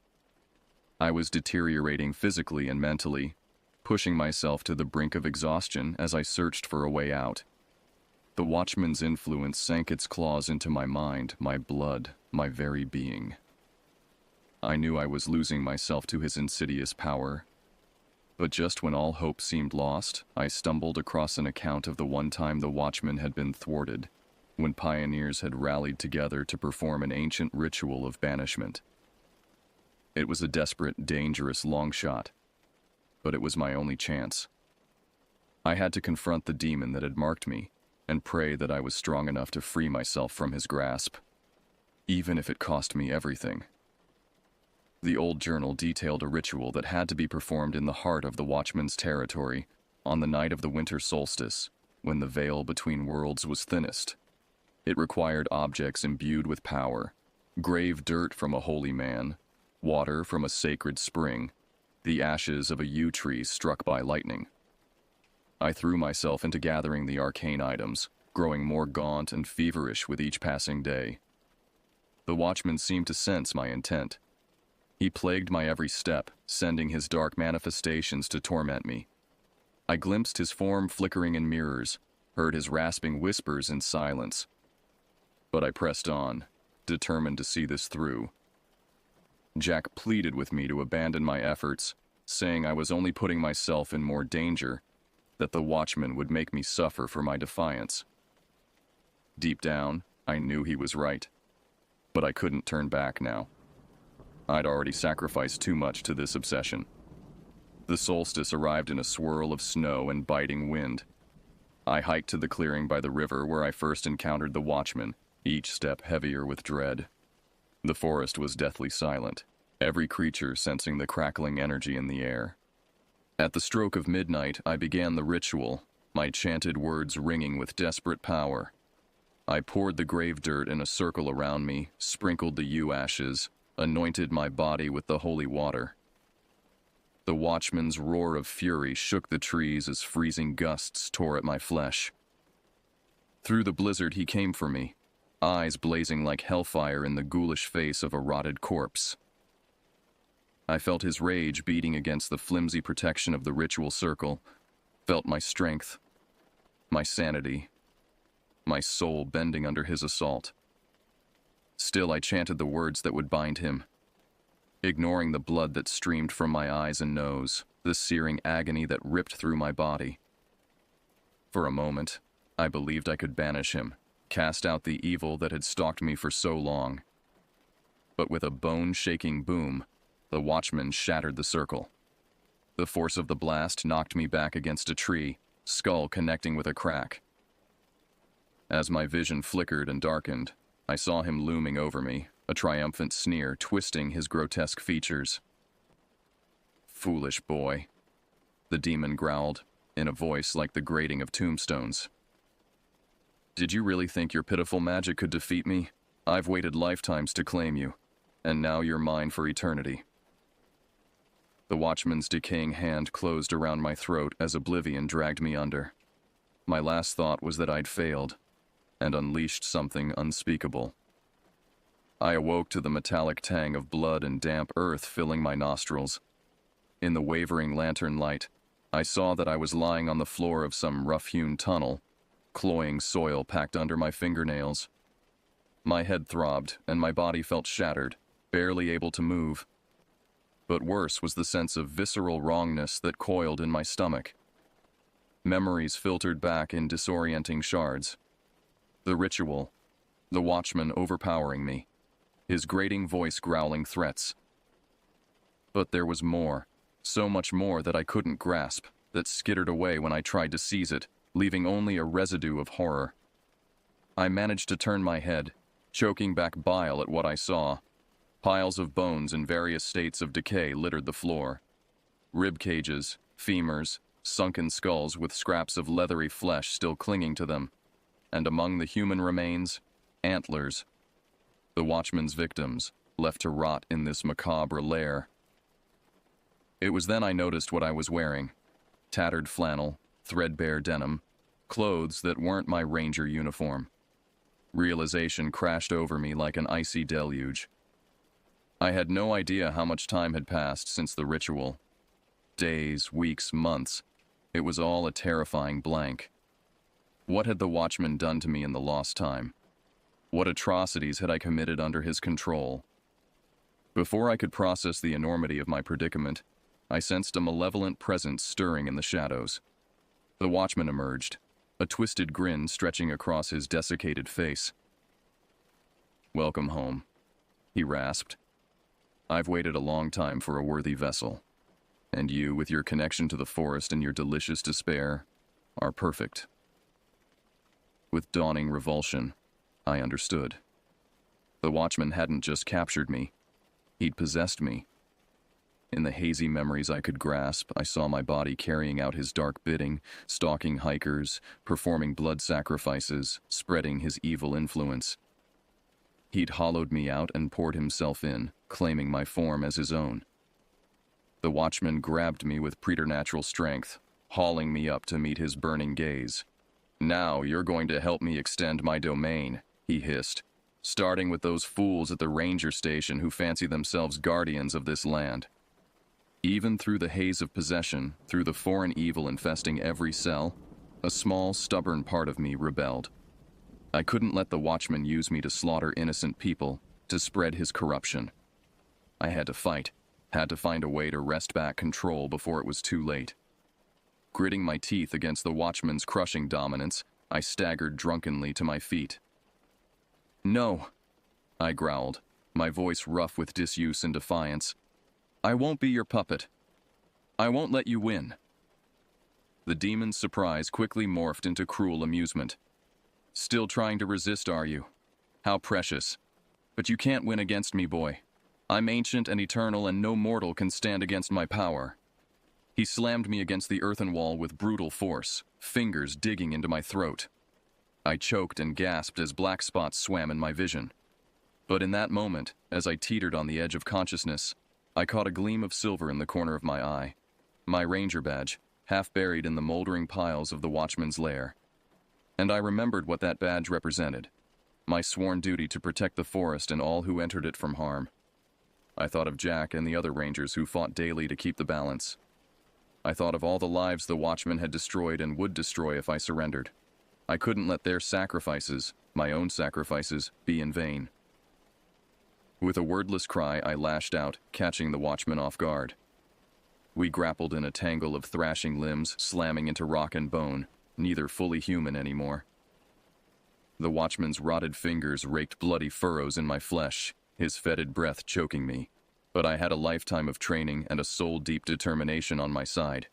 I seized a fallen ranger's battered cross from the detritus and pressed it to the Watchman's clammy skin. The demon shrieked as the silver seared him, his form flickering between corpus and shadow. "By my blood and bone, I cast you out," I bellowed, invoking the ritual's power with my last ounce of strength. "Leave this vessel and be banished to wander, powerless and impotent." The Watchman's outraged howls reverberated through the cavern as a shock wave of energy exploded outward.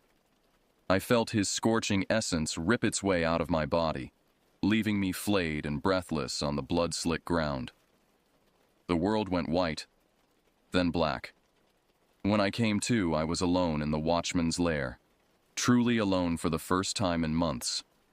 His presence had been scoured from my mind, my flesh, leaving only tattered remnants behind. But I was free. Broken and scarred and half mad, but my own man once more. I limped my way out of that forsaken hole and back into the clean, snow-bright forest, each breath of victory.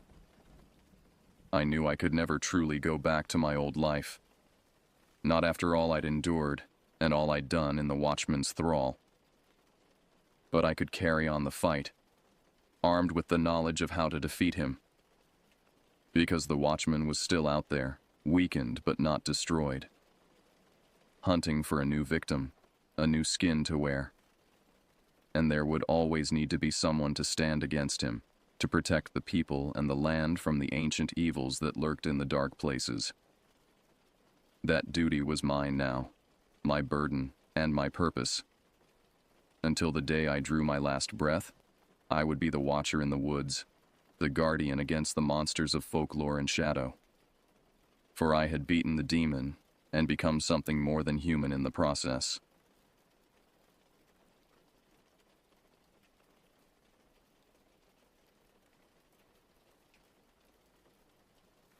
My name is Ethan Novak.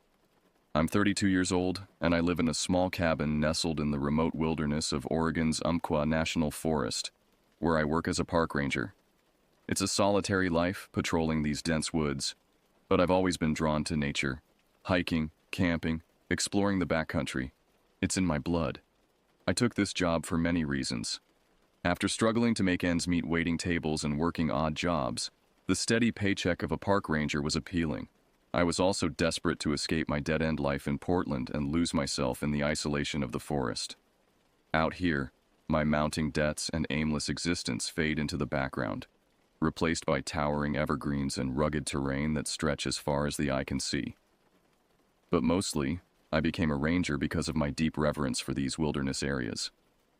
Places like the Umpqua are sanctuaries, some of the last remaining swaths of untouched land in an increasingly developed world. I've worked in parks and forests across the country, from the waterfalls of Michigan's Upper Peninsula to the rolling hills of Pennsylvania and the Appalachian peaks of North Carolina. Each is unique, but they all fill me with the same sense of awe, rendering me just a small speck in a vast, ancient tapestry. Out here in Western Oregon, I'm the sole ranger responsible for overseeing nearly 50,000 acres of remote backcountry. Cell service is non-existent, and my radio crackles with static more often than dispatches. My days are spent clearing brush from trails, doing maintenance on the seldom-used campground nearby, and watching for signs of the area's abundant wildlife: Roosevelt elk, black bear, mountain lions. It's not uncommon for hikers to get turned around on the faint, inconsistently marked trails. Usually they wander back to the trailhead on their own.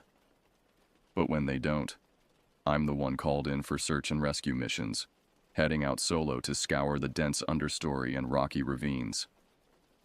I've always had a knack for navigation, an innate sense of direction that borders on supernatural. I can't explain it, but out here, I feel a deep connection to the land, as if the forest itself is guiding me.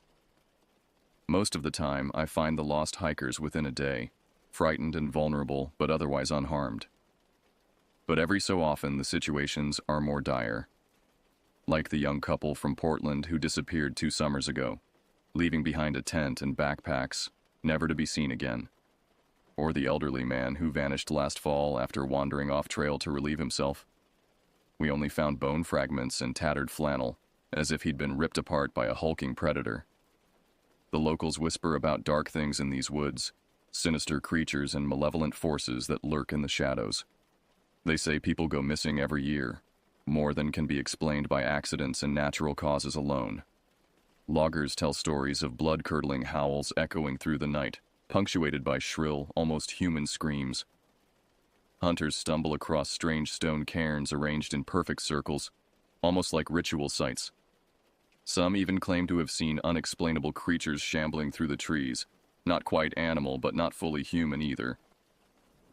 Of course, I've always dismissed such tales as nothing more than folklore and overactive imaginations. Ghost stories told around the campfire, the product of isolation and too much time spent in the woods. Even after a year spent living in the Umpqua, I've never seen anything that can't be explained by natural causes. At least I hadn't. Not until last week, when everything changed. The morning began like any other, with me setting off at first light to hike a series of trails near the confluence of Tallow Creek and the Umpqua River. Mist curled up from the mossy forest floor as dawn gradually brightened the canopy, transforming the world from shades of gray into lush green and gold. I was a few miles in, enjoying the chirps and trills of songbirds, when a faint rustling in the underbrush made me pause. Something was moving through the trees just out of sight, branches snapping and leaves crunching under what sounded like the tread of a very large animal. At first I thought it must be an elk or bear, but something about the noise unnerved me, sending a shiver cascading down my spine. Heart pounding, I called out a tentative greeting. "Hello? Is someone there?" The rustling stopped abruptly, plunging the forest into eerie silence. Even the birdsong had ceased. I stood frozen, straining to hear something, anything. But the woods had fallen still, as if collectively holding its breath. Uneasiness rising in my gut, I moved off trail to investigate.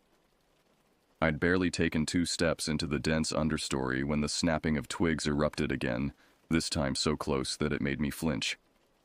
There was no mistaking it now.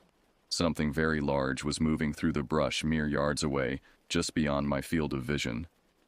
"I'm a park ranger," I called, trying to keep my voice level. "I'm here to help if you're lost or injured." A guttural sound answered me, a low, rasping rattle that sounded unlike anything I'd ever heard before. The hair on the back of my neck stood up as a wave of primal fear washed over me. Whatever was in those trees, it was no elk or bear. It sounded wrong, unnatural. I backed away slowly, feeling my boots catch on gnarled roots and rocks. The thing in the brush let out another chilling sound, almost like a growl, and I could hear it start to move, circling around to block my path back to the trail. Seized by full-blown panic, I turned and sprinted in the opposite direction, heedless of the branches that whipped across my face and snagged at my clothes. Behind me, heavy footfalls gave chase, snapping saplings and flattening vegetation under the bulk of an immense body.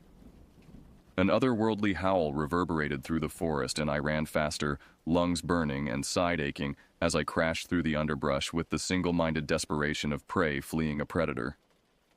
I'm not sure how long or how far I ran. The next thing I knew, I was stumbling out onto a dirt logging road, gasping for breath, a stitch searing my side. Sweat poured down my face despite the morning chill as I braced my hands on my knees and fought to slow my racing heart. The road was blessedly deserted. No sign of whatever had pursued me out of the tree line. Sucking in deep breaths, I started the long walk back to my truck parked at the trailhead, glancing repeatedly over my shoulder. By the time I made it back, I'd almost managed to convince myself that I'd imagined the whole thing. That maybe it had just been a particularly aggressive bear protecting its territory. But I couldn't quite shake the uncanny, skin-crawling feeling that I'd just escaped something far darker. Something that belonged more in stories and nightmares than in the waking world. I had been running from a legend. I just didn't realize it at the time. A legend with sharper teeth and more malice than I could have ever imagined. Unable to stop thinking about what I'd experienced in the woods, I found myself driving down to the ranger station later that same day. I told myself that I just needed some human interaction after the morning's fright. But in truth, I wanted to know if anyone else had encountered anything strange in that area of the forest lately. The station was always quiet this time of year, with only a couple other rangers on duty. Hank, an older gentleman with a salt and pepper beard, was working the front desk when I arrived. He glanced up and chuckled when he saw me, his eyes crinkling at the corners. "Ethan, you look like you've seen a ghost. Rough day out there?" I mustered a weak smile as I approached the counter. "Something like that." "Hey, have there been any reports of animal sightings or activity near the Tallow Creek confluence? Anything out of the ordinary?" Hank pursed his lips thoughtfully. "Not that I can recall. Plenty of the usual. Elk, bear, cougar. But nothing unusual. Why do you ask?" I hesitated, suddenly feeling foolish. What was I supposed to say? That I got spooked by a weird noise in the woods and ran for my life from what was likely just a curious animal? "No reason," I said, trying to sound nonchalant. "I just thought I saw something strange out there this morning. Probably just a trick of the light." Hank nodded, but his gaze had sharpened, studying my face intently. "What did it look like, this strange thing you saw?" I opened my mouth to brush off the question, but something in Hank's expression made me pause. There was a knowing glint in his eye, a hint of something deeper than mere curiosity. Almost as if he'd been waiting for someone to ask about strange sightings in these woods. I didn't actually see anything," I admitted. "But I heard something. It sounded big. Too big to be any animal I've ever encountered out here. And the noises it made, they didn't sound natural. It was like a growl, but deeper, guttural, almost human-like." Hank's face had gone carefully blank, but I could see a flicker of unease in his eyes. He glanced around as if to make sure we were alone before leaning across the counter conspiratorially. "Listen, Ethan," he said, lowering his voice. "You're not the first person to say they've experienced something strange in those woods. Rangers and loggers have been telling stories for years. Stories of creatures that walk like men but aren't quite human. Things that lurk in the shadows, always just out of sight." I felt a tingle run down my arms, the fine hairs standing on end. "What kind of creatures?" Hank shook his head. "No one knows for sure. Some say they're spirits of the forest, guardians of the land. Others think they might be some undiscovered species of primate, like Bigfoot. And a few..." He trailed off, looking uncertain. "A few what?" I prompted. "A few believe there's something much older and darker. Something unnatural. Not of this world." Hank's voice had dropped to a whisper, his eyes haunted. "They say these woods are cursed, Ethan. That people who spend too much time out there alone start to change. They see and hear things they shouldn't. And sometimes they disappear entirely. Like they've been taken." A heavy silence descended over the station as Hank's words hung in the air. I could feel a cold sweat beating on my temple, a deep, instinctive dread settling into my bones. I'd always scoffed at the local legends and campfire tales, dismissing them as superstitious nonsense. But now, in the light of my own unsettling experience, I couldn't help but wonder if there might be some truth to the stories after all. "Has anyone ever found out what happens to the people who go missing?" I asked, my mouth dry. Hank let out a humorless chuckle. "Not a living soul, no. Oh, we've found remains from time to time. Bones picked clean, clothes rotting on the forest floor. but never enough to determine a cause of death. It's like they were just, erased, consumed by something lurking in the trees. He must have seen the fear in my eyes because he reached out to pat my arm bracingly. Listen, Ethan, you've got good instincts. You're sharp, and you know these woods. But take my advice. Be careful out there. Don't go poking around in matters best left alone. There are some mysteries in this forest that mankind was never meant to unravel. I nodded mutely, my mind awhirl with dark thoughts and half-formed fears. As I left the station and stepped back out into the gathering dusk, I couldn't shake the feeling that I'd just stumbled onto something far more sinister than I could have imagined. A primordial darkness that slumbered in the ancient heart of the forest, waiting for the unwary to wander too far from the path. The creature I'd encountered that morning was only the beginning, a herald of the nightmare to come. I see that now. But at the time, I had no inkling of the true horror lying in wait, biding its time until it could draw me into its malevolent embrace. The next few days passed without incident, but the strange encounter remained firmly lodged in my mind. I went about my duties, maintaining trails, cleaning up campsites, watching for signs of wildlife, with a constant prickle between my shoulder blades, an unshakable feeling of being watched. The forest that had once brought me such peace now felt ominous, charged with a brooding menace. The sigh of wind through pines sounded like whispering voices, the snap of a twig underfoot enough to make my heart lurch into my throat. I caught myself scanning the trees as I hiked, searching for any sign of the creature or that eerily human footprint. Deep down, I knew I should leave it alone. Heed Hank's warning not to go poking at mysteries best left undisturbed. But my mind wouldn't rest, fixating on the sparse, chilling details. Missing hikers, unnatural beasts, stories of an ancient evil that haunted the woods. I felt like I'd brushed against something dark and primal, and now I couldn't turn away, even if I wanted to. A strange compulsion took hold of me, a visceral need to understand what I had experienced. I started spending my evenings huddled in my cabin, scouring archived reports and yellowing newspaper clippings for any mention of the Umpqua's dark legends. There was frustratingly little concrete information to go on, most of the stories couched in rumor and hearsay.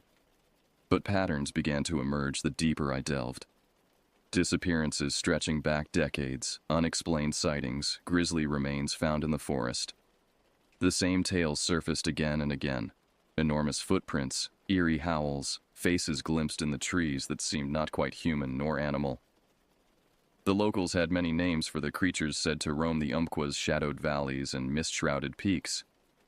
Skookum, Siatik, Quiquiai, Steyama. But one moniker in particular seized my attention, the Watchers in the Woods. According to the old stories, the Watchers were ancient beings, forest spirits that guarded their sacred territories with fierce devotion. Some accounts describe them as tricksters, forever luring the wayward traveler off trail. Others painted them as savage predators, hunting down the young and vulnerable. But all agreed on one unsettling detail. The Watchers could take human form, blending into their surroundings like wind through leaves, all the better to stalk their prey. The more I read, the more convinced I became that this was no mere legend. Something was out there in the forest, something old and dark and hungering. And with dawning horror, I realized I had caught its attention, crossed some invisible boundary into its domain. I was being watched by unfriendly eyes, tracked by a force that had lurked in these hills for generations. Sleep became elusive, my nights haunted by vivid nightmares. Yellow eyes glinting from the dark, gnarled hands snatching at my ankles, a guttural voice whispering my name over and over. I'd jolt awake in a cold sweat, certain that I could hear something rustling outside my cabin walls, circling, searching. The rational part of my mind insisted this was all just my imagination running wild, that the stories had burrowed into my subconscious and spawned night terrors. But deep down, in some primal reptilian corner of my brain, I knew the truth. The Watchers were real, and they had marked me as their next victim. I knew I should get out, put in for a transfer to a less remote posting. But I felt trapped, caught in a nightmarish loop from which there was no escape. Who would believe me, the crazy ranger raving about monsters in the woods? And more insidiously, a dark fascination had taken root, a perverse need to see this through, to understand the face of the evil that lurked in the forest I loved. It was that fascination that drove me from the safety of my cabin, late one moonless night. Unable to bear the suffocating confines any longer, I set off down the trail on shaking legs, armed with only a flashlight and my unreliable courage. If the Watchers wanted me, then let them come. I would meet my fate head-on, confront this primeval force that had haunted the Umpqua since before the first humans set foot in its vales. In retrospect, it was madness, a kind of sleep-deprived insanity born of isolation and the spore-like influence of the dark legends. At the time, it felt like the only choice, the inevitable conclusion of the path I'd stumbled onto. The Watchers were calling to me, and I was powerless to resist their summons. I stumbled through the darkened woods, my flashlight carving a feeble path through the pressing shadows.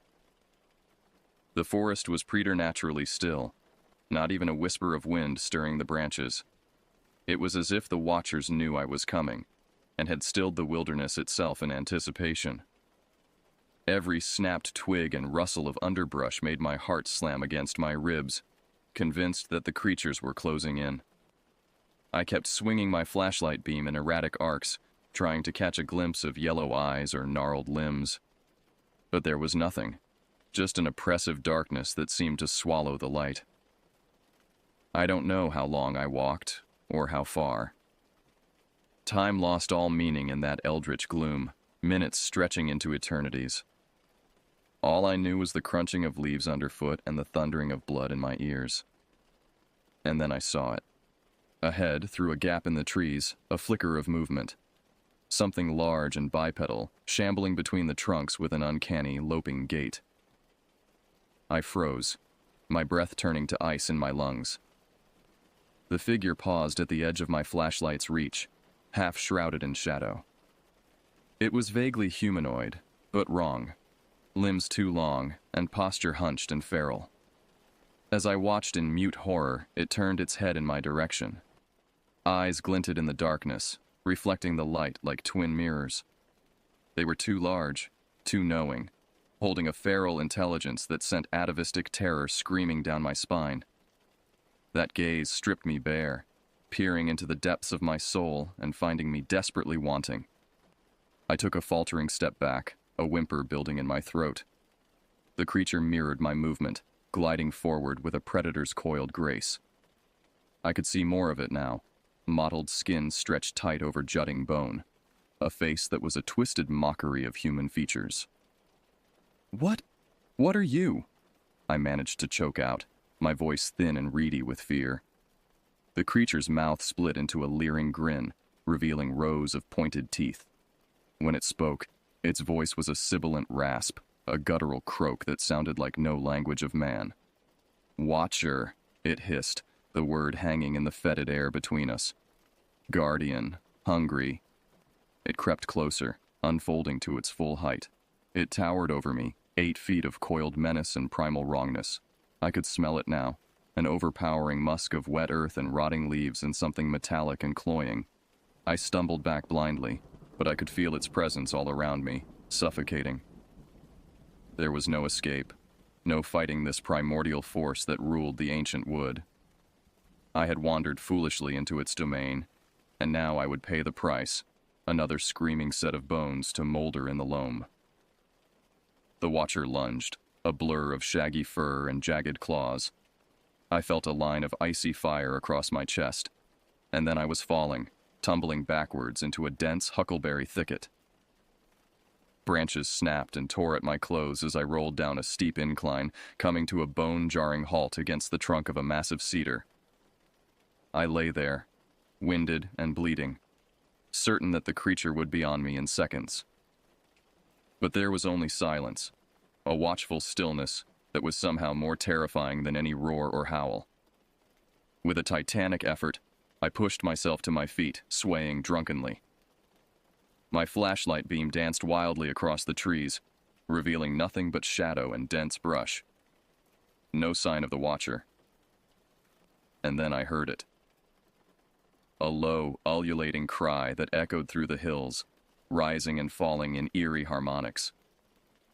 It was taken up by another voice, and then another, until the night reverberated with that uncanny song, an undulating chorus of inhumanity. The meaning was clear. Ice water certainty crystallizing in my veins. There wasn't just one creature stalking these woods. There was a multitude, an entire clan of eldritch beings that had marked me as their quarry. I had stumbled into an ancient hunting ground, and now the watchers were gathering, intent on running me to ground. Blind panic seized me, and I ran, crashing headlong through the suffocating trees. Branches whipped my face and tangling roots clutched at my ankles, but I barely felt them, driven by animal terror. That horrible baying dogged my steps, drawing closer with every desperate stride. I have no clear memory of my frenzied flight through the lightless wood. Only the impression of laboring lungs and heaving sides, the taste of blood and loam, a cacophony of snapping underbrush and eldritch howls. The creatures harried me like wolves, culling a weakened deer, nipping at my heels and flushing me time and again when I sought a moment's respite. All I knew was that I had to run. Run until my heart burst and my bones shattered, because to stop was to die, torn to shreds by the nightmares-made flesh that bayed at my back. It felt like a fever dream, a ceaseless, stumbling eternity. My world shrank down to the ragged pull of breath in my lungs, the burn of lactic acid, the hypnotic conviction that the darkness held only teeth and claws and a grisly end.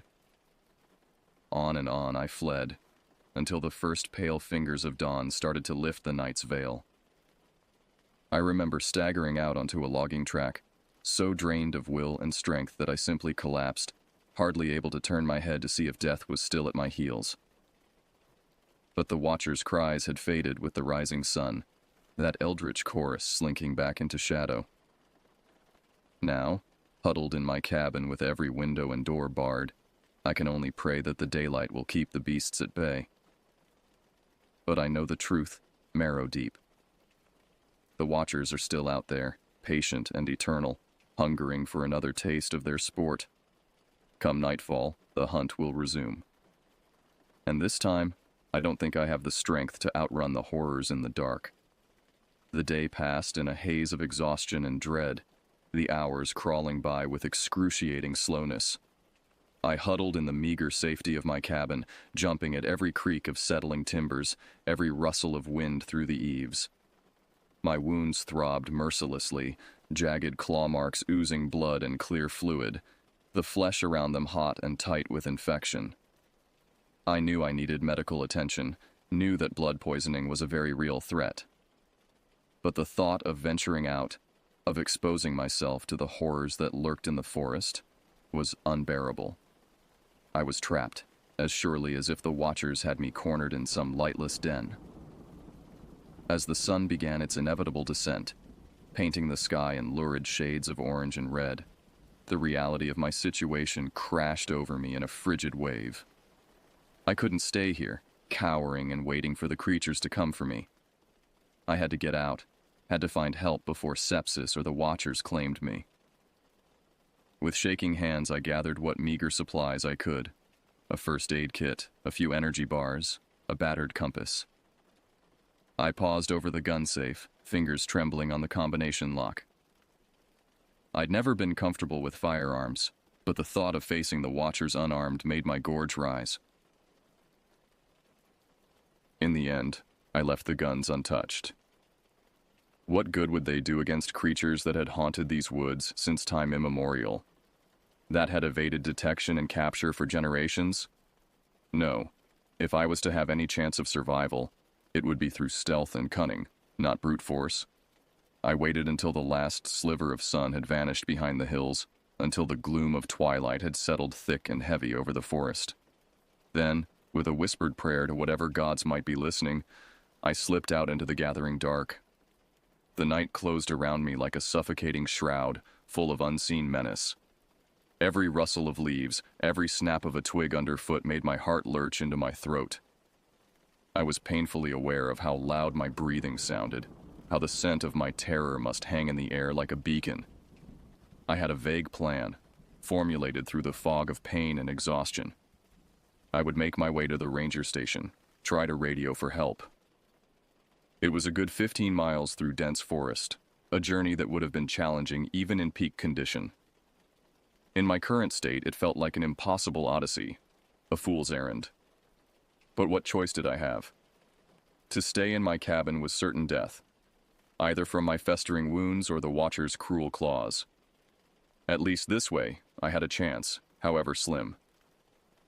I set off at a stumbling jog, trying to balance the need for haste with the imperative of stealth. The forest was a maze of shadow and lumpen silhouettes, eerie and changed from the sunlit woods I knew. Every gnarled trunk and reaching branch seemed to conceal watching eyes, grasping hands. I hadn't gone more than a mile before I heard it. That low, ululating cry that froze the blood in my veins.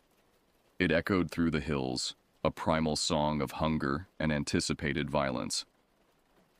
Moments later, an answering chorus rose from the depths of the forest, that eerie, undulating harmony that signaled the Watcher's hunt. Panic seized me in an icy fist and I ran, abandoning all pretense of subtlety. I crashed through the undergrowth, heedless of the noise I was making, knowing that the creatures had already caught my scent. My only hope was to outpace them, to somehow stay one desperate step ahead of those implacable pursuers. The night came alive with the sounds of the hunt, rustling brush, snapping branches, the excited yips and snarls of the Watchers as they closed in. I could feel their presence all around me, a suffocating miasma of malice and predatory glee.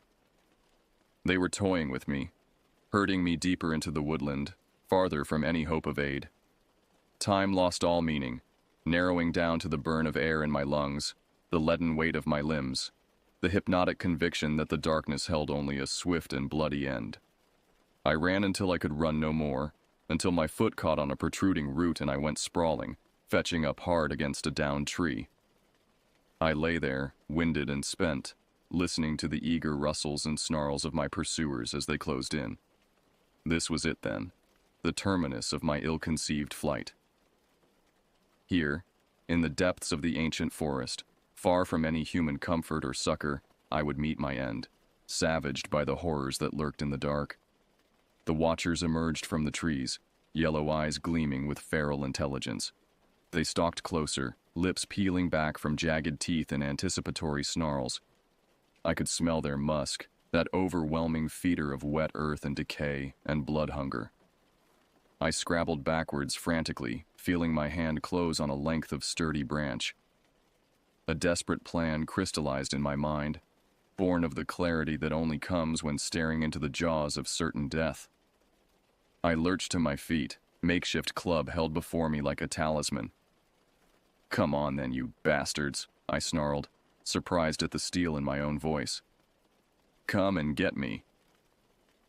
The Watchers lunged as one, a tide of gnashing teeth and scything claws. With strength born of desperation, I brought my club around in a whistling arc, feeling it connect with a satisfying crunch of bone. One of the creatures yelped and fell back, greenish ichor sluicing from its ruined face. But there were too many, a wave of ravenous shadow that crashed over me in an overwhelming surge. Claws raked my flesh and fetid jaws clamped on my limbs, bearing me down into the loamy earth. I fought with the fury of the hopelessly outnumbered, pummeling and gouging and twisting, but it was no use.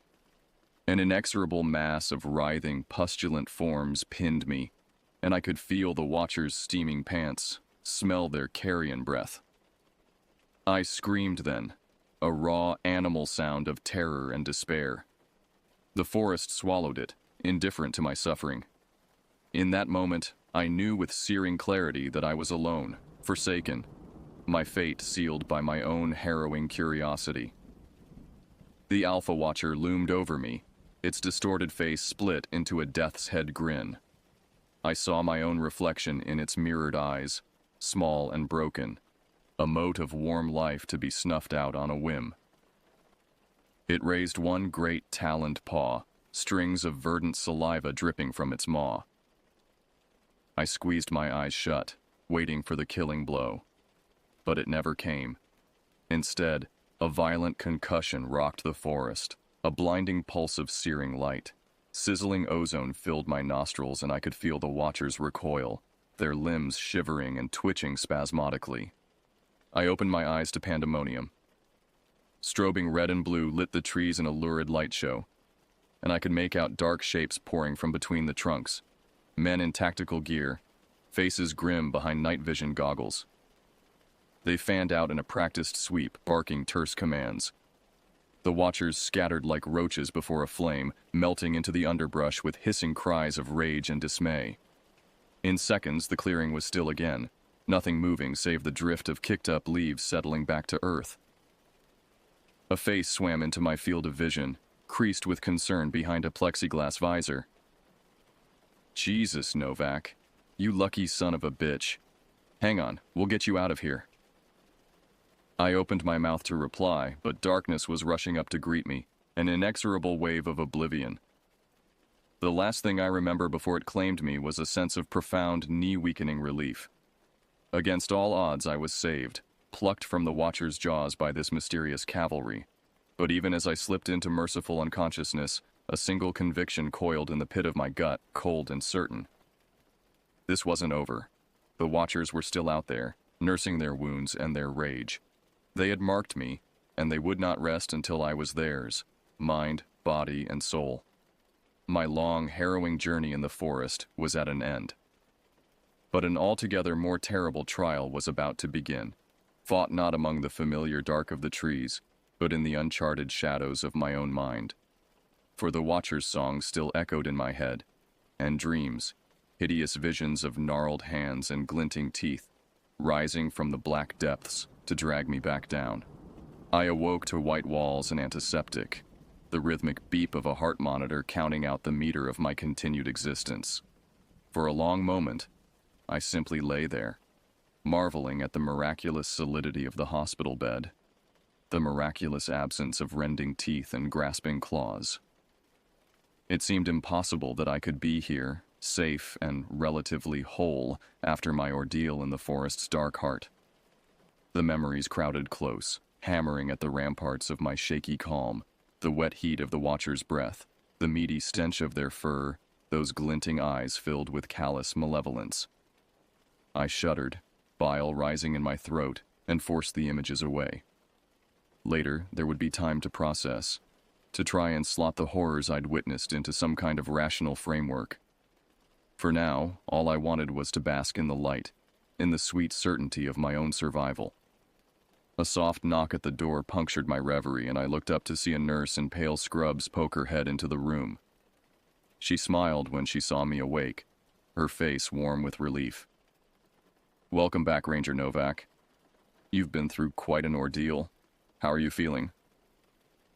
I opened my mouth to reply, but all that emerged was a dry croak.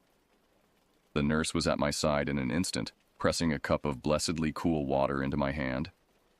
I gulped it down greedily, feeling it soothe my abraded throat. "Better," I managed finally, my voice a harsh rasp. What happened? How did I get here?" The nurse's smile faltered, replaced by a look of concern. "You were brought in by a search and rescue team early this morning. You were in pretty bad shape. Deep lacerations, blood loss, early-stage sepsis. It's a miracle they found you when they did." I frowned, trying to recall the events leading up to my rescue. The memories were fragmented, jumbled, tainted by pain and terror. Running, endless running, the baying of the Watchers at my heels, falling, clawing hands, hot breath and gleaming teeth. And then, light, noise, salvation, in the form of grim-faced men in tactical gear. "There was a team," I said slowly, brow furrowed with the effort of recollection. They drove off the creatures. Saved me." The nurse's expression turned guarded, almost wary. "Creatures? I'm not sure I understand." The report said you were alone when they found you, injured and delirious.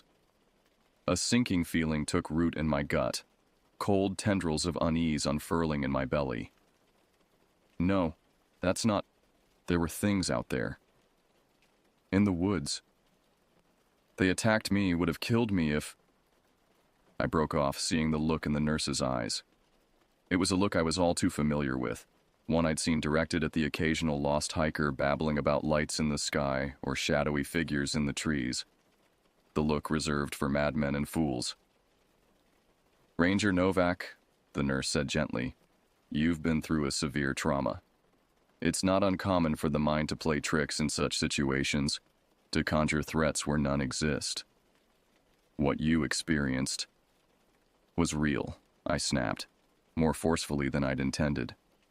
"I know how it sounds, but I swear to you, there are things in that forest, things that aren't natural." The nurse sighed, her expression sliding from wary to pitying. I could practically see the word forming on her lips. Delusions. Paranoid delusions brought on by injury, infection, isolation. The first slip down the slope to madness. Frustration welled in my chest, hot and potent. How could I make her understand? How could mere words convey the mind-bending wrongness of the Watchers, the primal, paralyzing terror of being stalked by something that belonged in nightmare, not reality? But even as I opened my mouth to argue, to try and somehow hammer the impossible truth into a shape that could be understood, a small, insidious voice whispered in the back of my skull. What if she's right? What if it was all just a fever dream, the hallucinations of an overworked mind finally cracking under the strain? I felt suddenly dizzy, my certainty wavering. The memories, so vivid and visceral moments before, took on a dreamlike quality, fuzzy about the edges. Had I really seen those glinting, pitiless eyes? Felt the steaming pant of fetid breath on my skin? Or had it been a trick of shadow and moonlight? Twigs and branches twisted into monstrous shapes by a mind drowning in its own stress hormones. The nurse must have seen the doubt in my face, the hesitation. She patted my hand, her smile kind and a bit condescending. "Get some rest, Ranger Novak. Things will seem clearer after you've had a chance to recover." She bustled out, leaving me alone with my whirling thoughts. I sank back against the pillows, exhaustion tugging at my eyelids like leaden weights. But rest was a long time coming as I stared at the ceiling, trying to shore up my crumbling convictions. I knew what I had seen, what I had experienced. The pain, the terror, had been real. The Watchers were real. I clung to that certainty, that fundamental truth, even as the sterile, fluorescent-lit hospital room tried to leech it away, to replace it with comforting notions of stress and delusion. But even as I finally drifted into an uneasy doze, lulled by the soft mechanical drone of the medical equipment, I couldn't quite banish that whispering doubt, that insidious voice that wondered if perhaps, just perhaps, the true threat lurked not out in the dark of the forest, but in the shadowed recesses of my own mind. It was a long time before sleep claimed me, and when it did, it brought no respite, only visions of glinting eyes and grasping claws, rising from the black depths of my subconscious to drag me back down into the primal dark. The days that followed passed in a haze of painkillers and uneasy sleep, my waking hours haunted by fragmented memories and crawling unease. The hospital staff were unfailingly polite, their smiles just a bit too bright, their voices just a bit too soothing. I could see the wariness in their eyes, the unspoken questions hanging in the air between us. What had really happened out there in the forest? Had I truly been attacked by some unnatural creature, or had it all been the product of a mind unraveled by isolation and misfortune? The doctors couched their inquiries in gentle euphemisms, altered mental status, atypical stress response, but I could read between the lines. They thought I was crazy, or at least teetering on the brink, and maybe they were right. In the cold light of day, safe behind antiseptic walls and reinforced doors, My memories of that night in the woods took on a surreal, phantasmagoric quality. Had those glinting eyes and grasping claws been real, or just fever dreams conjured by a brain drowning in adrenaline and infection? Had the Watchers ever truly existed outside the shadowed corners of my own psyche? The more I turned it over in my mind, the less certain I became. The details that had seemed so vivid, so viscerally real in the moment, blurred and ran like watercolors, leaving only vague impressions of dread and disorientation. Maybe the doctors were right. Maybe it had all been a delusion, a stress response gone haywire. But even as I tried to convince myself of this comforting fiction, there remained a kernel of doubt, a nagging certainty that tugged at the edges of my unraveling conviction. Because hallucination or not, something had happened out there in the forest. Something had left me broken and bleeding, teetering on the brink of death. That, at least, was indisputable. As my wounds healed and my strength returned, I found myself growing restless, chafing against the cloying confines of the hospital. I needed to get out, to return to the forest and confront whatever lurked in its shadowed depths, be it monster or madness. Only then would I know for sure. Would I be able to quiet the doubts gnawing at my mind like rats in the walls? Against the vehement protests of the doctors, I checked myself out, stubbornly ignoring their dire warnings and thinly veiled references to further evaluation. Let them think what they would. I knew I wasn't crazy. I couldn't be.